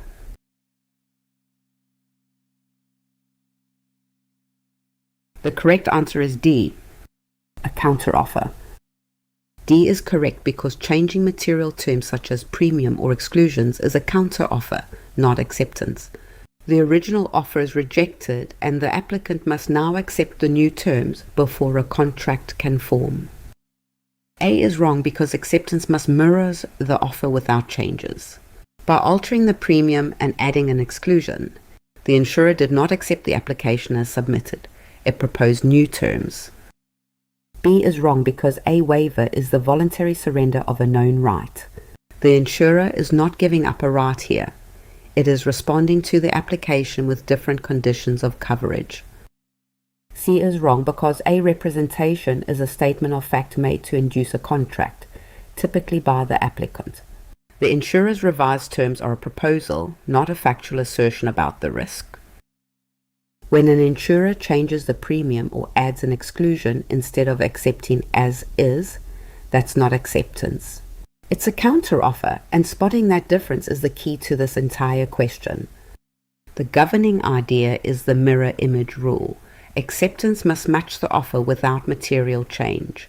If the insurer alters the premium, adds an exclusion, or changes any material term, its response no longer mirrors the applicant's proposal, so it counts as a rejection and a counteroffer at the same time. Picture an applicant requesting a homeowner's policy at a quoted price. The insurer instead offers coverage only at a higher premium and with an exclusion for a backyard trampoline, which rejects the original offer and puts new terms on the table. The wrong answers each mislabel the insurer's move. It isn't an unconditional acceptance because acceptance can't change terms. It isn't a binding waiver, since a waiver gives up a known right rather than proposing new conditions. And it isn't a representation because that's a factual statement, not a new proposal. Whenever a stem shows an insurer issuing coverage on terms different from what the applicant requested, that's a counteroffer, not an acceptance, and no contract exists until the applicant agrees to the new terms. Question 31. An insurance policy is called an aleatory contract because of which of the following characteristics? Your options are: A. The values exchanged may be unequal. B. Both parties are equally bound. C. Only the insured drafts the terms. D. It must be renewed annually. Don't overthink it, which one feels right?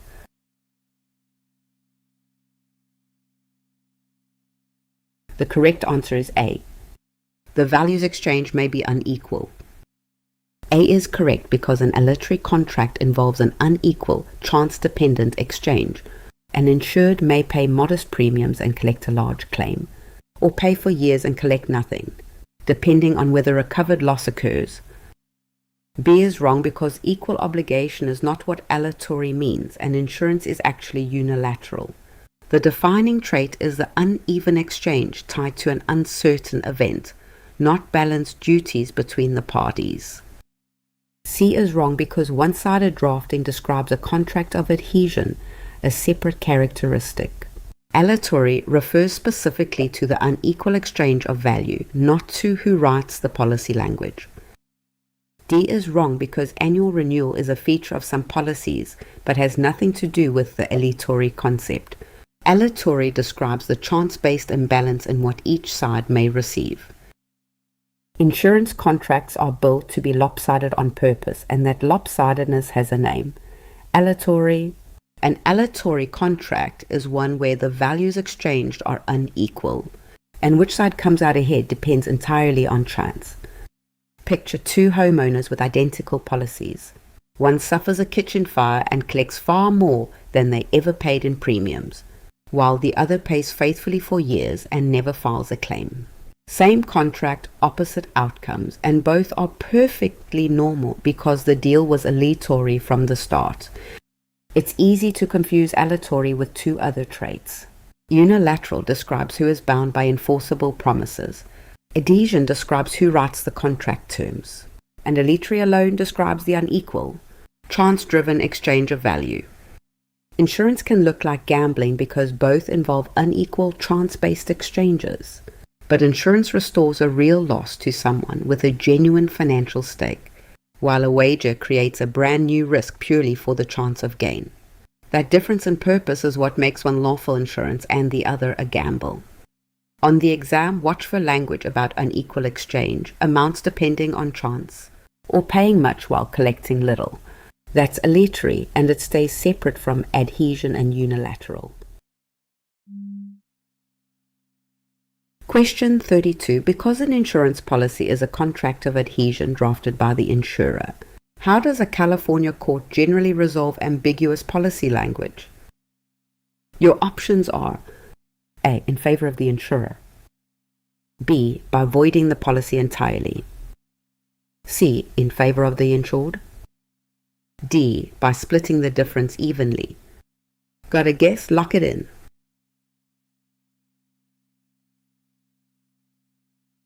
The correct answer is C. In favor of the insured. C is correct because the insurer writes the contract and the insured cannot negotiate it. Courts construe ambiguities against the drafter and in favor of the insured. This rule offsets the insured's lack of bargaining power.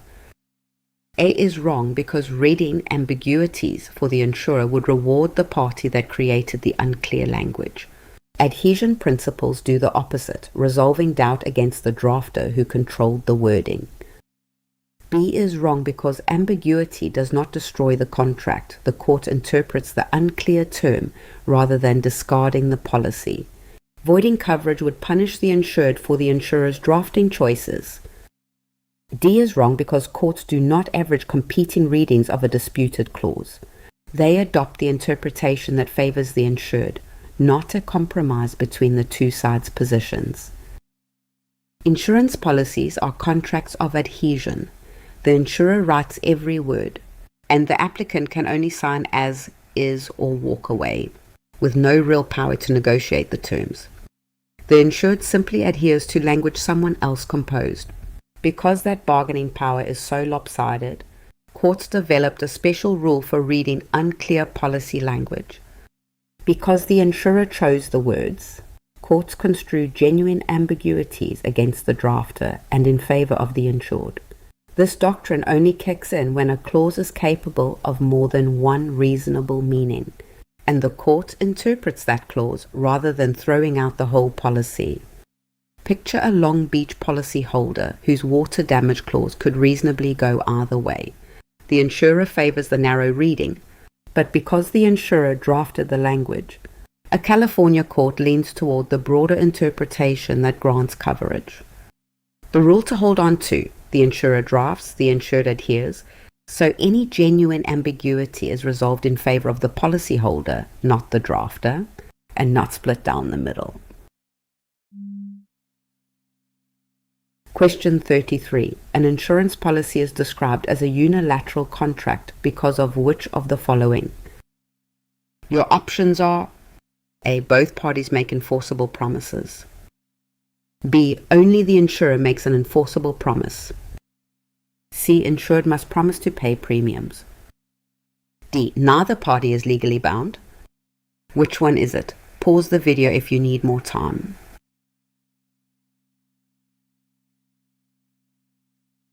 The correct answer is B. Only the insurer makes an enforceable promise. B is correct because in a unilateral contract, only one party makes a legally enforceable promise. The insurer promises to pay covered claims, while the insured makes no enforceable promise and may stop paying premiums without being sued. A is wrong because mutual enforceable promises would make the contract bilateral. Insurance is one-sided in this respect, since only the insurer can be sued for failing to keep its promise. C is wrong because the insured does not legally promise to continue paying premiums. Payment is a condition, not a binding duty. If premiums stop, the insurer simply ends coverage rather than suing. D is wrong because one party, the insurer, is firmly bound to perform. Saying neither side is obligated overlooks the enforceable promise the insurer makes to pay valid claims. Only one party to an insurance policy can be sued for breaking a promise, and that asymmetry is what makes the contract unilateral. The insurer makes an enforceable promise to pay covered claims, but the insured's premium payment is merely a condition that keeps coverage alive. Meet the condition and coverage continues, fail it and coverage lapses, but no lawsuit follows, because the insured never made an enforceable promise. Contrast this with a bilateral contract like a typical sale, where both a buyer and seller exchange enforceable promises and either can sue the other. Insurance is deliberately one-sided. All the enforceable promising sites on the insurer's side. Picture a driver in Fresno who stops paying premiums after 3 months. The insurer does not sue to collect, it simply cancels coverage. But had the insurer refused to pay a legitimate claim, the insured could sue for breaking its promise. On the exam, unilateral means only one party makes an enforceable promise and only the insurer can be sued.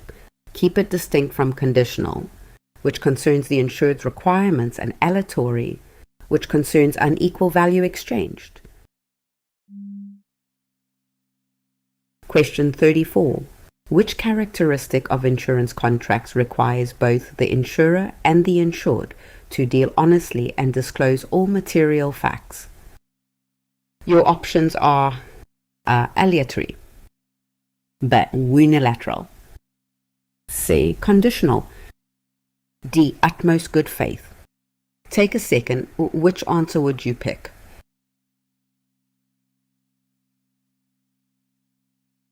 The correct answer is D. Utmost good faith. D is correct because utmost good faith requires each party to deal honestly and disclose all material facts, because the applicant knows the risk best. This heightened duty supports the insurer's reliance on the information provided. A is wrong because aleatory refers to the unequal chance-based exchange of value. It describes the economics of the bargain, not the duty of honesty owed between the contracting parties. B is wrong because unilateral concerns which party is legally bound to perform. That trait addresses enforceable promises, not the mutual obligation to disclose every material fact during the application. C is wrong because conditional describes the requirement that the insured satisfy certain duties before the insurer must pay. Those conditions govern performance, not the underlying duty of complete honesty. Insurance contracts demand more honesty than an ordinary sale. That heightened duty of candor is called utmost good faith, and it requires both insurer and insured to disclose all material facts. The duty exists because of a deep information imbalance. The applicant knows the property's condition, driving habits, and loss history far better than any underwriter ever could, so the insurer must rely heavily on what it's told. This duty is easy to forget runs both ways. The insured must disclose material facts honestly, but the insurer must also act in good faith, honoring legitimate claims without improper resistance. Consider an applicant in Sacramento with a building that has a history of foundation problems. Utmost good faith obligates disclosure of that history when material, rather than staying silent and hoping the underwriter never asks. Don't confuse this with aleatory, which is about the unequal economics of the bargain, unilateral, which is about which party is bound to perform, or conditional, which governs performance requirements. Utmost good faith is specifically the honesty and disclosure characteristic. Question 35. An insurer's duty to pay a claim depends on the insured first meeting obligations such as paying premiums and reporting losses promptly. This describes which characteristic. Your options are A. Conditional, B. Aleatory, C. Personal, D. Unilateral. Before I reveal it, which one do you think is right?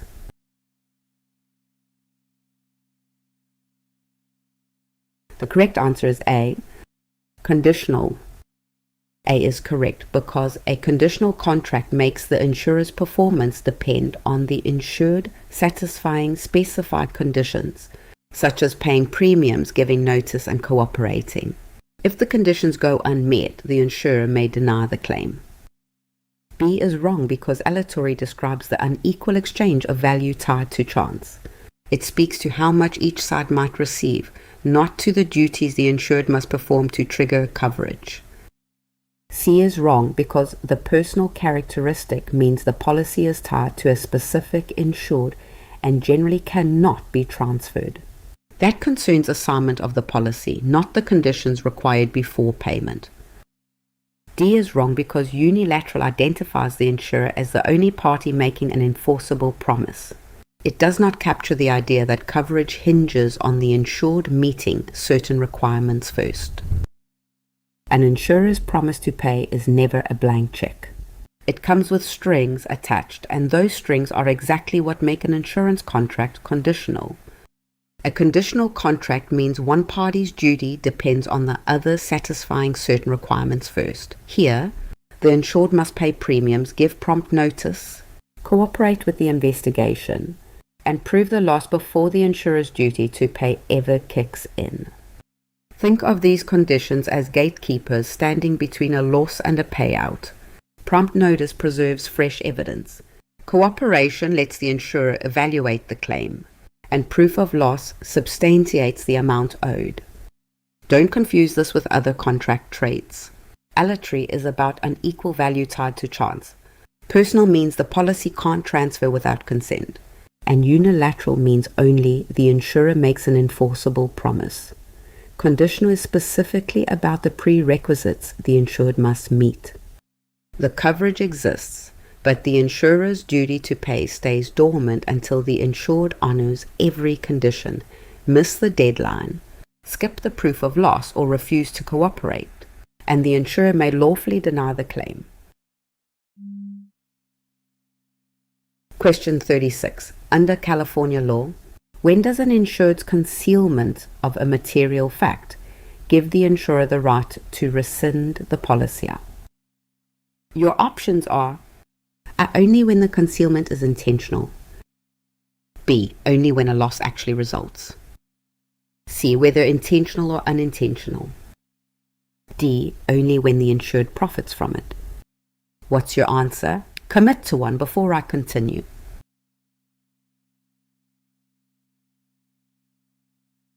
The correct answer is C, whether intentional or unintentional. C is correct because California Insurance Code Section 331 lets the injured party rescind for concealment whether it was intentional or unintentional. The stricter than common law rule is one of the most heavily tested points in this area. A is wrong because limiting rescission to intentional concealment reflects the general common law rule, not California's. Section 331 reaches innocent concealment as well, which is what makes the California rule notable. B is wrong because the right to rescind turns on the concealment itself, not on whether a loss followed. Materiality is judged by influence on underwriting, so a later loss is not required to allow rescission. D is wrong because the insured need not gain anything for a rescission to apply. The remedy flows from the failure to disclose a material fact, regardless of whether the insured benefited from staying silent. California Insurance Code Section 331 lets an insurer rescind a policy for concealment of a material fact, whether that concealment was intentional or unintentional. This is stricter than the general common law, which typically requires intent to deceive, and it's one of the most heavily tested rules in this area. Concealment is simply the failure to disclose a fact one is bound in good faith to reveal.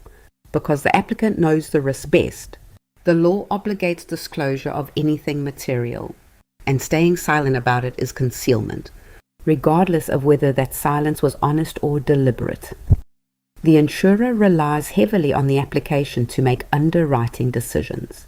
So a material fact left unstated distorts that decision, no matter whether the silence was calculated or careless. California's rule protects the integrity of underwriting by focusing on materiality, not motive. The distractors each soften the rule in ways the code rejects. Limiting rescission to intentional concealment is the common law trap. Requiring an actual loss misreads the trigger, and requiring the insured to profit adds a condition the statute never imposes. Only materiality, not motive, drives the remedy. Picture an Oakland applicant who innocently omits a prior structural repair, believing it unimportant. If that fact would have influenced underwriting, its concealment supports rescission under Section 331 even without any intent to deceive. Question 37. Under the California Insurance Code, the materiality of a concealed fact is determined by which of the following? Your options are A. Whether the fact actually caused the loss. B. Its probable influence on the insurer's decision. C. The dollar size of the eventual claim. D. Whether the insured acted in good faith. Pick one. Trust your gut. Here's your chance to test yourself.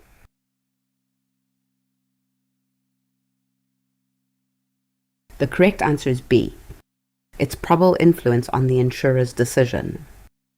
B is correct because Section 334 measures materiality not by the event, but by the probable and reasonable influence the fact would have on the insurer's underwriting decision.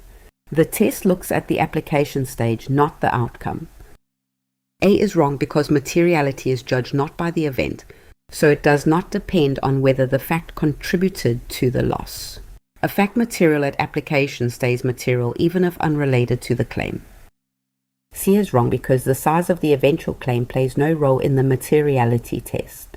What matters is how the fact would have affected the insurer's willingness to accept or rate the risk.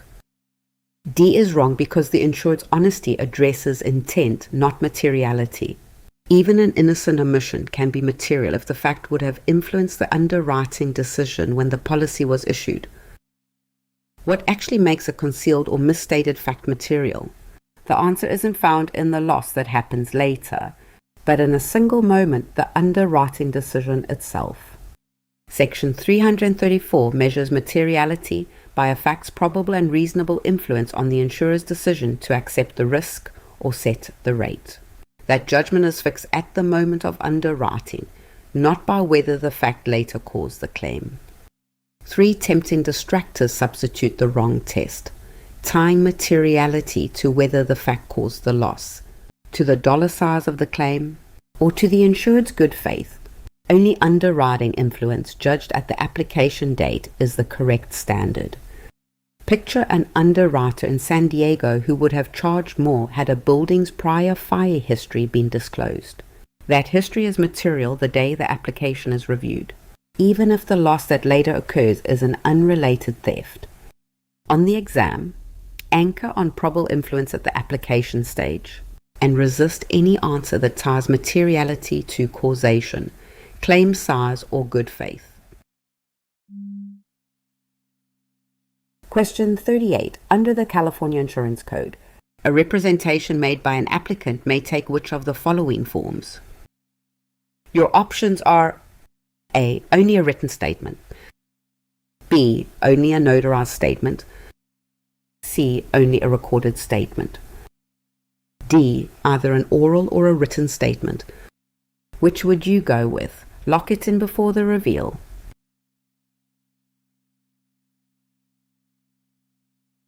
The correct answer is D. Either an oral or a written statement. D is correct because Section 350 provides that a representation may be oral or written, and Section 351 allows it before or at issuance. An applicant's spoken statement to a producer can therefore qualify as a representation. A is wrong because representations are not limited to writing, since a spoken statement counts. Confining them to written form ignores the statute's plain allowance for oral representations during the application. B is wrong because notarization is never required for a representation to be valid. The law accepts oral or written statements without any notarial seal or formal certification at all. C is wrong because a representation need not be recorded, as the Code recognizes ordinary oral and written statements. Requiring a recording would add a condition the statute simply does not impose. Here's the key fact that resolves this question. A representation does not have to be written down to count. Under California Insurance Code Sections 350 and 351, a statement can be made orally or in writing, and either at or before the contract is entered into. A representation is simply the applicant's account of the risk, offered so the insurer can decide whether and how to cover it. The law never confines that account to a particular medium, whether written on a form, spoken to an agent, or given before the policy issues. The statement carries the same legal character. Picture an applicant in Riverside telling an agent in conversation that a commercial building is used only for storage. That spoken statement is a representation under Section 350, even though it never appeared in writing, because the Code treats oral and written statements alike. Each wrong answer narrows a rule the statute deliberately drew broadly. Limiting representations to written statements ignores the plain allowance for oral ones. Requiring notarization or a recording invents formalities the Code never demands. On the exam, watch for questions about the form a representation may take. Carry this rule: a representation's validity never depends on its medium, so a spoken statement to a producer is every bit as valid as a signed form.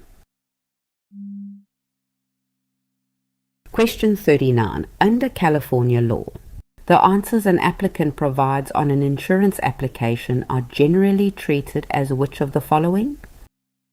Your options are A. Representations, B. Express warranties, C. Implied warranties, D. Binding conditions. Don't overthink it, which one feels right?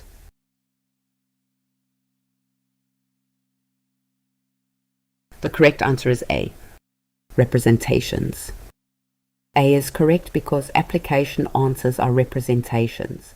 Statements believed true that void the contract only if false and material. Because they are not warranties, the insurer must prove materiality to rescind based on a wrong answer. B is wrong because treating application answers as express warranties would let any inaccuracy void coverage regardless of materiality. California law instead classifies them as representations to protect insureds from minor errors. C is wrong because implied warranties arise by operation of law. mainly in ocean marine insurance, not from application answers. The applicant's statements are express representations, not warranties read into the contract. D is wrong because conditions are policy requirements the insured must satisfy for coverage to apply. Answers on the application are factual assertions about the risk, which the law treats as representations.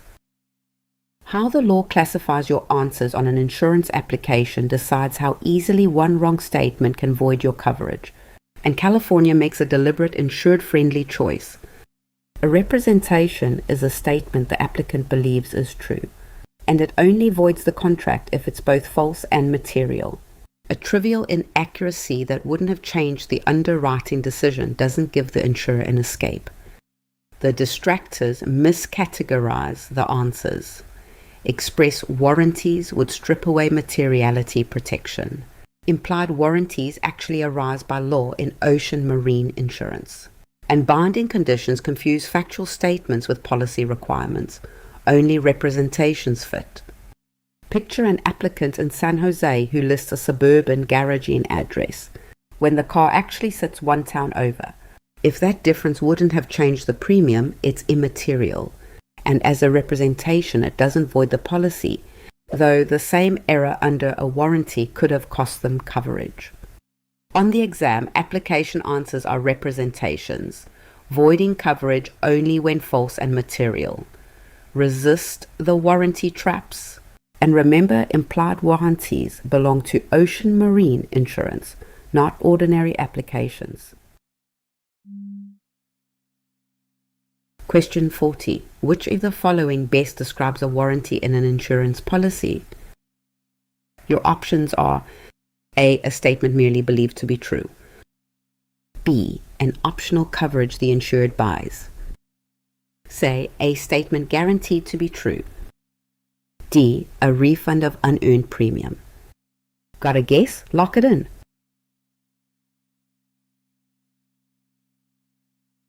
The correct answer is C.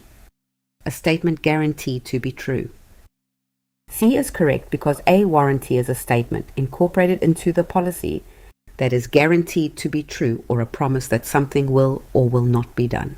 It demands strict compliance, unlike a representation. A is wrong because a statement merely believed true describes a representation which is held to a good faith standard. A warranty sets a higher bar, requiring the statement to be strictly accurate. B is wrong because a warranty is not a coverage option for purchase. It is a guaranteed statement of fact or a promise within the contract, governing the party's obligations rather than expanding coverage. D is wrong because a refund of unearned premium relates to cancellation, not warranties. A warranty concerns the truth of a stated fact or promise, which has nothing to do with returning premium. A warranty sets the highest bar of truth an insurance contract knows. Where a representation only asks the applicant to honestly believe a statement, a warranty guarantees it, demanding strict compliance rather than mere good faith. A representation is judged by good faith and only undoes coverage if it's false and material. A warranty is judged by strict compliance. The statement or promise must be exactly true or exactly performed. No materiality analysis required because it's written into the contract as a binding condition. Consider a commercial policy in Sacramento requiring a functioning sprinkler system at all times. If the insured lets it fall into disrepair, that breach can jeopardize coverage because the insured guaranteed the condition rather than merely representing a belief about it. Warranties matter most where law or the market demands exactness.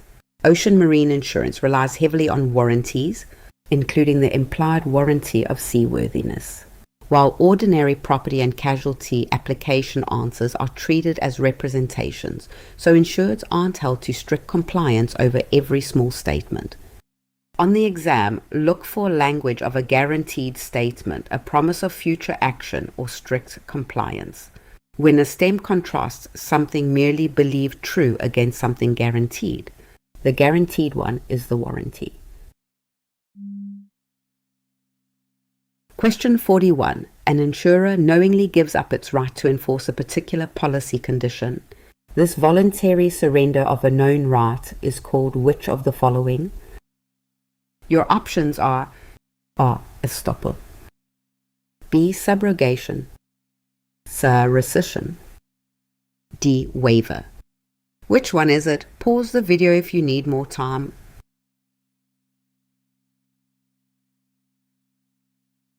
The correct answer is D. Waiver. D is correct because waiver is the voluntary and intentional surrender of a known right. In insurance, it often arises from the insurer's conduct, such as routinely accepting late premium payments without any objection. A is wrong because estoppel prevents a party from taking a position that contradicts earlier conduct others relied on. It enforces a waiver, but is not the act of surrendering the right itself. B is wrong because subrogation is the insurer's right to recover a paid loss from the responsible party. It involves pursuing a third party who caused harm, not giving up a contractual right. C is wrong because rescission unwinds a contract from inception due to concealment, misrepresentation, or warranty breach. Voluntarily relinquishing a single condition is far narrower than annulling the entire policy. To waive something is to give it up on purpose. A waiver is the voluntary and intentional surrender of a known right, and in insurance, that right usually belongs to the insurer. Two ingredients matter: knowledge that the right exists and a deliberate decision to relinquish it. That intentionality is what separates a waiver from a simple accident or oversight. Picture an insurer that accepts a policyholder's premium several days late, month after month, never once objecting. By repeatedly tolerating late payment, the insurer surrenders its right to insist on strict timeliness, unless it gives clear notice that it will enforce the deadline again. Don't confuse waiver with its neighbors. Estoppel bars a party from contradicting earlier conduct when someone reasonably relied on it. Subrogation lets an insurer recover from the party at fault, and rescission unwinds an entire contract. Far broader than giving up a single condition. On the exam, waiver is signaled by language about voluntarily or intentionally giving up a known right, often shown through an insurer's conduct like accepting late payments. Keep it distinct from estoppel, the reliance-based bar that often enforces a waiver. Question 42. An insurer that has repeatedly accepted late premium payments later tries to deny a claim on that basis. Which doctrine prevents the insurer from reversing its prior conduct? Your options are A. Subrogation, B. Indemnity, C. Estoppel, D. Rescission. Take a second. Which answer would you pick?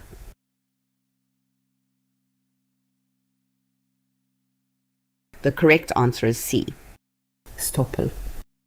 C is correct because estoppel bars a party from asserting a right that contradicts its earlier conduct when the other party reasonably relied on that conduct. The insurer's pattern of accepting late payments prevents it from suddenly objecting. A is wrong because subrogation concerns recovering a paid claim from the party at fault. It has no role in stopping an insurer from contradicting a practice the insured reasonably relied upon. B is wrong because indemnity limits recovery to the actual loss, so the insured does not profit. That principle addresses claim amounts, not whether the insurer can reverse its established conduct. D is wrong because rescission voids a policy from the outset for misrepresentation or concealment. Here the issue is reliance on the insurer's behavior, which estoppel governs, not annulment of the contract. An insurer accepts late premium payments all year without complaint, then tries to deny a claim because a payment was late. The doctrine that stops the insurer cold is estoppel, which bars a party from contradicting its own earlier conduct when the other party reasonably relied on it to their detriment. Estoppel is built from three ingredients. First, one party engages in conduct like the insurer routinely accepting late payments. Second, the other party reasonably relies on that conduct. Third, That reliance would cause harm if the first party reversed itself. And when all three are present, the law stops the first party from contradicting its own position. Picture a policyholder in Stockton whose insurer accepted late payments for months, teaching the insured that punctuality wasn't strictly required. When a loss occurs, and the insurer suddenly tries to deny the claim over a late payment, estoppel steps in and blocks that reversal because the reliance was reasonable. Estoppel and waiver are easy to confuse. Waiver is the voluntary surrender of a known right by the party who holds it, while estoppel is imposed to prevent injustice from reasonable reliance. Waiver asks whether a right was given up. Estoppel asks whether a party may now contradict its own prior conduct. On the exam, estoppel is signaled by one party relying on another's conduct, followed by an attempt to reverse that conduct to the relying party's harm. Hold reliance as the tell and keep estoppel distinct from waiver. Question 43. Which of the following best distinguishes rescission from cancellation of an insurance policy? Your options are: A. Rescission unwinds the policy from inception. B. Rescission always returns no premium. C. Cancellation voids the policy retroactively. D. Cancellation requires proof of fraud. Before I reveal it, which one do you think is right?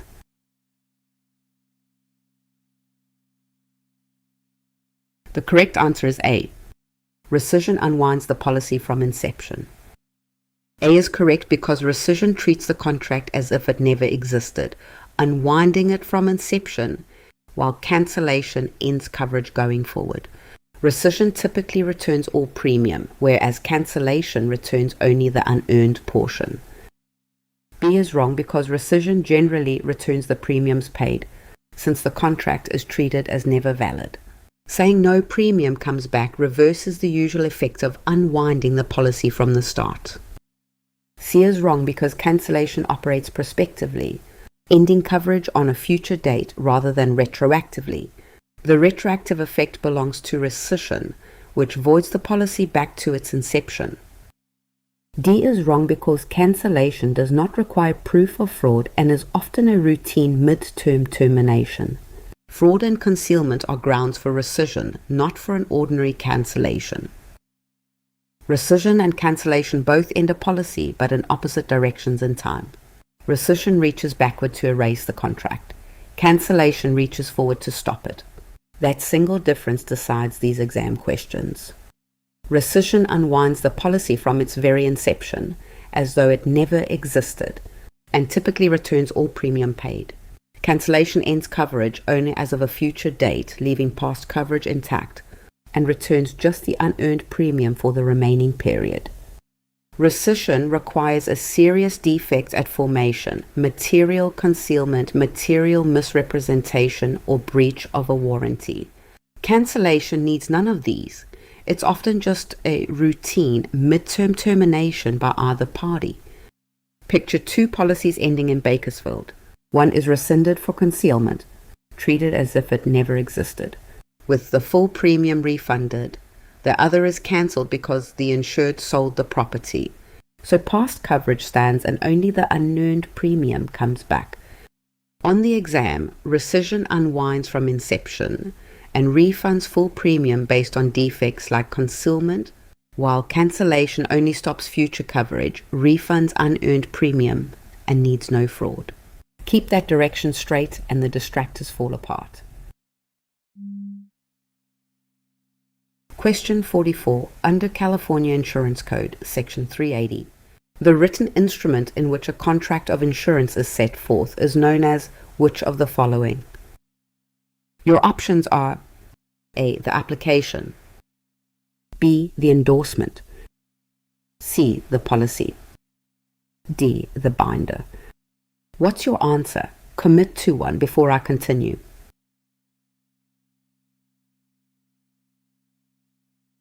The correct answer is C, the policy.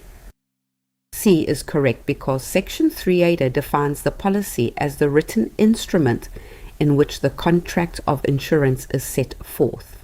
It is the authoritative document containing the coverage terms, conditions, and exclusions.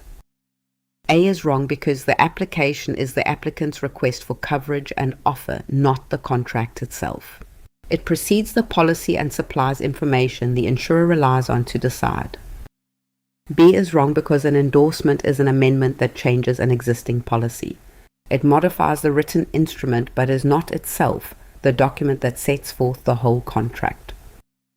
D is wrong because a binder is temporary evidence of coverage issued before the policy is delivered. It provides interim protection while the policy is the formal written contract under Section 380. California Insurance Code Section 380 names one document as the contract itself, the policy. It is the written instrument in which the contract of insurance is set forth, containing the agreement, its terms, conditions, and exclusions. The policy earns this role because it is where the full bargain is written down. What is covered, the limits and deductibles, each party's duties, and the conditions of coverage. When a dispute arises, the policy is the governing text. Walk the three near misses. The application is the applicant's request for coverage and precedes the policy. A binder is temporary evidence of coverage issued before delivery. An endorsement amends an existing policy but is not the whole instrument. Picture a Sacramento business owner who applies for coverage, gets a binder that afternoon, receives the full policy weeks later, then an endorsement months after that, 4 documents, each with a roll, but only the policy is the written instrument under Section 380. When the stem asks for the written instrument in which the contract of insurance is set forth, resist the application, the binder, and the endorsement. Reserve that label for the policy alone. Question 45. Under California law, when the governor declares a state of emergency, residential property insurers must offer policyholders in the affected area a premium grace period of which length? Your options are A. 10 days, B. 30 days, C. 45 days, D. 60 days. Pick one, trust your gut. Here's your chance to test yourself.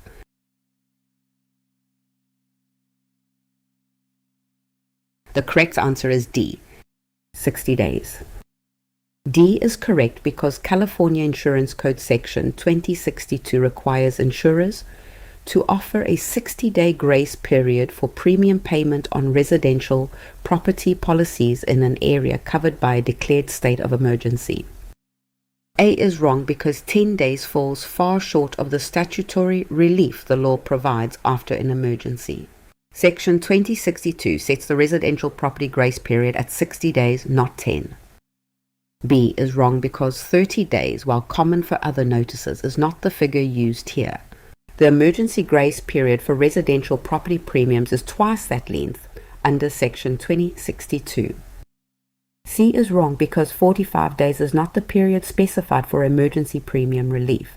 The statute fixes a 60-day window, so a shorter span understates the protection owed to affected policyholders.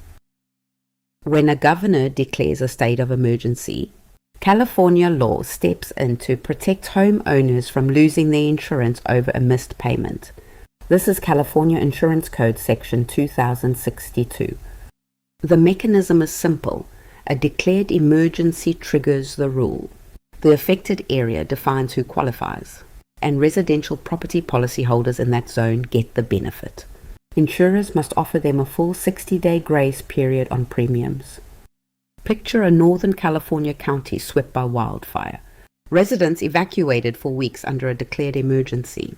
The insurers must offer 60 days to pay premiums, so coverage doesn't lapse while families are focused on survival and recovery. The distractors are just shorter spans built to trap a shaky memory. 10 days is far too brief. 30 is the common figure for other notices, and 45 is closer but still wrong. Section 2062 fixes the true number at 60. On the exam, a declared state of emergency plus a question about premium grace periods means one answer. 60 days under Section 2062, protecting policyholders exactly when disaster threatens their coverage. Question 46. Liability insurance is designed to cover an insured's responsibility arising from which of the following? Your options are A. Criminal fines imposed by the state. B. Civil liability for negligent torts. C. Intentional acts meant to harm others. D. Contractual debts the insured owes. Which would you go with? Lock it in before the reveal.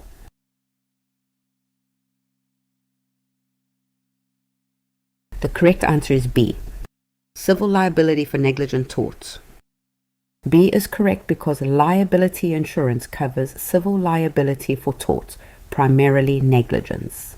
It does not pay criminal fines, and standard policies exclude intentional acts because coverage exists for the consequences of unintended mistakes. A is wrong because criminal fines are punishment imposed by the state and cannot be shifted to an insurer. Liability coverage responds to civil claims by injured parties, not to penalties in a criminal case. C is wrong because deliberate acts intended to cause harm are typically excluded from liability policies. Insurance addresses accidental, negligent conduct rather than intentional wrongdoing by the insured. D is wrong because a contractual debt is an obligation the insured agreed to pay, not a tort. Liability insurance covers legal responsibility for injury or damage to others, not ordinary business debts. Liability insurance answers for one specific kind of trouble, the insured's legal responsibility to others for harm caused by accident, not by design. It responds to civil liability for torts, above all negligence. And each of those keywords marks a boundary of what the coverage does and does not do. Negligence is the failure to exercise reasonable care and accidental falling short rather than a chosen harm. That accidental quality is exactly what makes it insurable. Fits in the pure risk model of an unwanted fortuitous loss and letting people drive, run shops, and practice trades with protection against everyday unintentional harm. Criminal fines are state punishment and public policy forbids shifting that punishment to an insurer. Intentional acts meant to harm are excluded because ensuring deliberate wrongdoing would invite it. A contractual debt is a voluntarily assumed obligation, not a tort, so it falls outside coverage built for legal responsibility from injury or damage to others. Picture a shop owner in San Diego whose customer slips on an unmarked wet floor and is injured. The owner's carelessness in failing to warn or clean the hazard is negligence, a civil tort, and liability insurance responds to the resulting claim. On the exam, anchor on negligence and the accidental nature of the harm.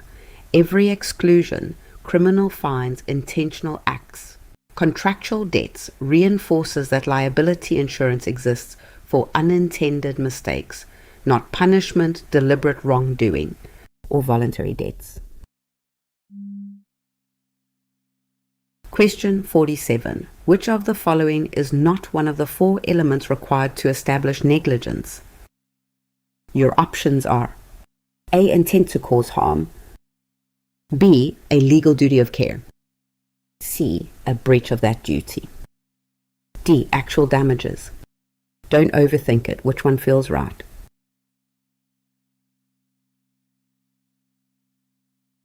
The correct answer is A. Intent to cause harm. A is correct because negligence requires duty, breach, proximate cause, and damages. Intent is not among them. Intentional harm belongs to the separate category of intentional torts, not to the unintended conduct negligence describes. B is wrong because a legal duty of care is the first element of negligence. The defendant must owe the plaintiff a duty. Listing it as a non-element would misstate the established requirements. C is wrong because breach, the failure to meet the standard of care, is essential to a negligence claim. Without a breach, there is no negligence, so this element genuinely belongs on the list. D is wrong because actual, measurable damages must be present. since a near miss without harm is not actionable. Damages are a required element, which means they cannot be the exception sought here. Negligence isn't just careless behavior in the abstract. It's a legal claim built on 4 specific elements, and every single one must be proven for liability to attach. Duty means the defendant owed a legal obligation to act with reasonable care. Breach means they failed that standard. Causation links the breach to the harm, and damages means the plaintiff suffered real, measurable injury. Intent to cause harm is deliberately left off the list, because negligence is about unintended harm falling below a standard of care, while intentional harm belongs to a completely different category called intentional tort, like battery or assault. Picture a driver who checks a phone and rear-ends a stopped car. Duty existed, breach occurred through inattention. Causation links that inattention to the crash, and damages appear in the medical bills. All 4 elements satisfied without any intent to harm. Whenever intent to cause harm shows up among the answer choices, it's the imposter, since it belongs to intentional tort rather than negligence's 4 true elements: duty, breach, causation, and damages.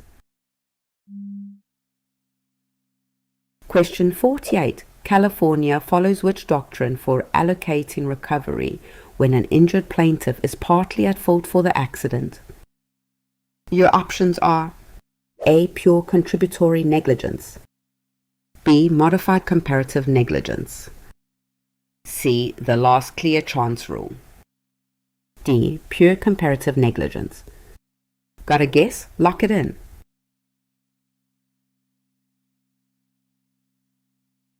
The correct answer is D. Pure comparative negligence. D is correct because California uses pure comparative negligence, reducing a plaintiff's recovery by the plaintiff's own percentage of fault. A plaintiff is never wholly barred, even when more than half at fault. Recovery is simply reduced. A is wrong because contributory negligence bars all recovery if the plaintiff bears any fault at all. California rejects that harsh rule in favor of reducing rather than eliminating the plaintiff's award. B is wrong because modified comparative negligence cuts off recovery once the plaintiff's fault crosses a threshold like half.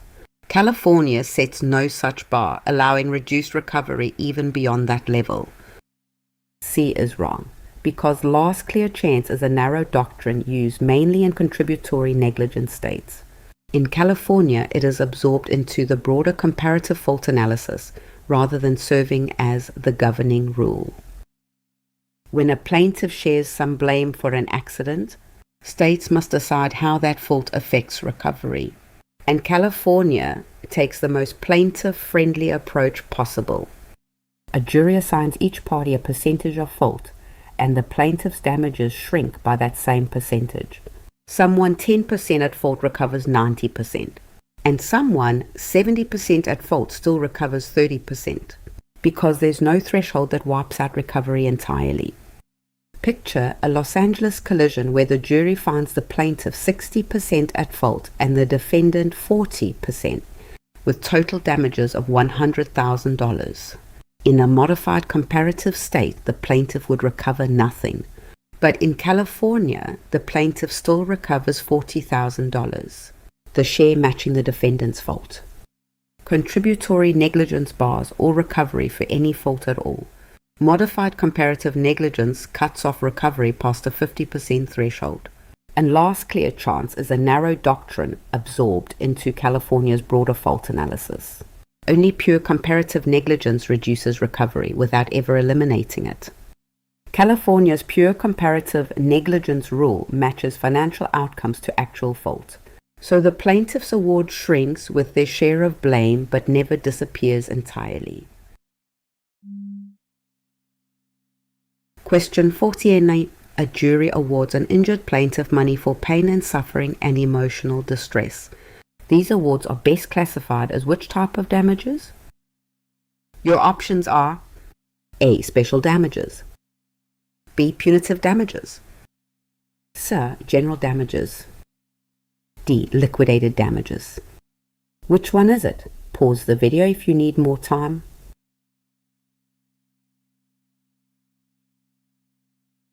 The correct answer is C, general damages. C is correct because general damages compensate for non-economic harm, such as pain, suffering, and emotional distress. They are real but cannot be tied to receipts. So a jury assigns a dollar value based on the severity of the harm. A is wrong because special damages cover specific, measurable economic losses like medical bills and lost wages. Pain and suffering has no precise dollar figure, which places it outside the special category. B is wrong because punitive damages punish willful or grossly negligent conduct rather than compensate the plaintiff. Awards for pain and suffering are compensatory, aimed at the plaintiff's loss, not at punishment. D is wrong because liquidated damages are a sum fixed in advance by a contract, not awarded for tort injuries. Pain and suffering is determined by the jury after the harm, not set beforehand. Some injuries come with an invoice and some do not. That single line is where the law splits damages into two categories, general and special. General damages compensate harms that resist precise measurement like pain, suffering, disfigurement, and loss of enjoyment of life. A jury assigns a dollar figure based on severity, not by adding up bills. Special damages are measurable economic losses like medical bills and lost wages. Punitive damages punish wrongdoing rather than compensate, and liquidated damages are a sum fixed in advance by a contract, not a jury after the fact. Picture a plaintiff in San Jose hurt in a fall. The jury calculates special damages from medical bills and lost income, then separately weighs the months of pain and emotional toll to arrive at general damages. On the exam, a stem about pain, suffering, or emotional distress points to general damages. Special damages are measurable, punitive damages punish, and liquidated damages come from a contract. Question 50. A delivery driver negligently injures a pedestrian while making deliveries during work hours. On what basis can the driver's employer be held responsible? Your options are A. Strict liability, B. Assumption of the risk, C. Contributory negligence, D. Vicarious liability. Take a second. Which answer would you pick?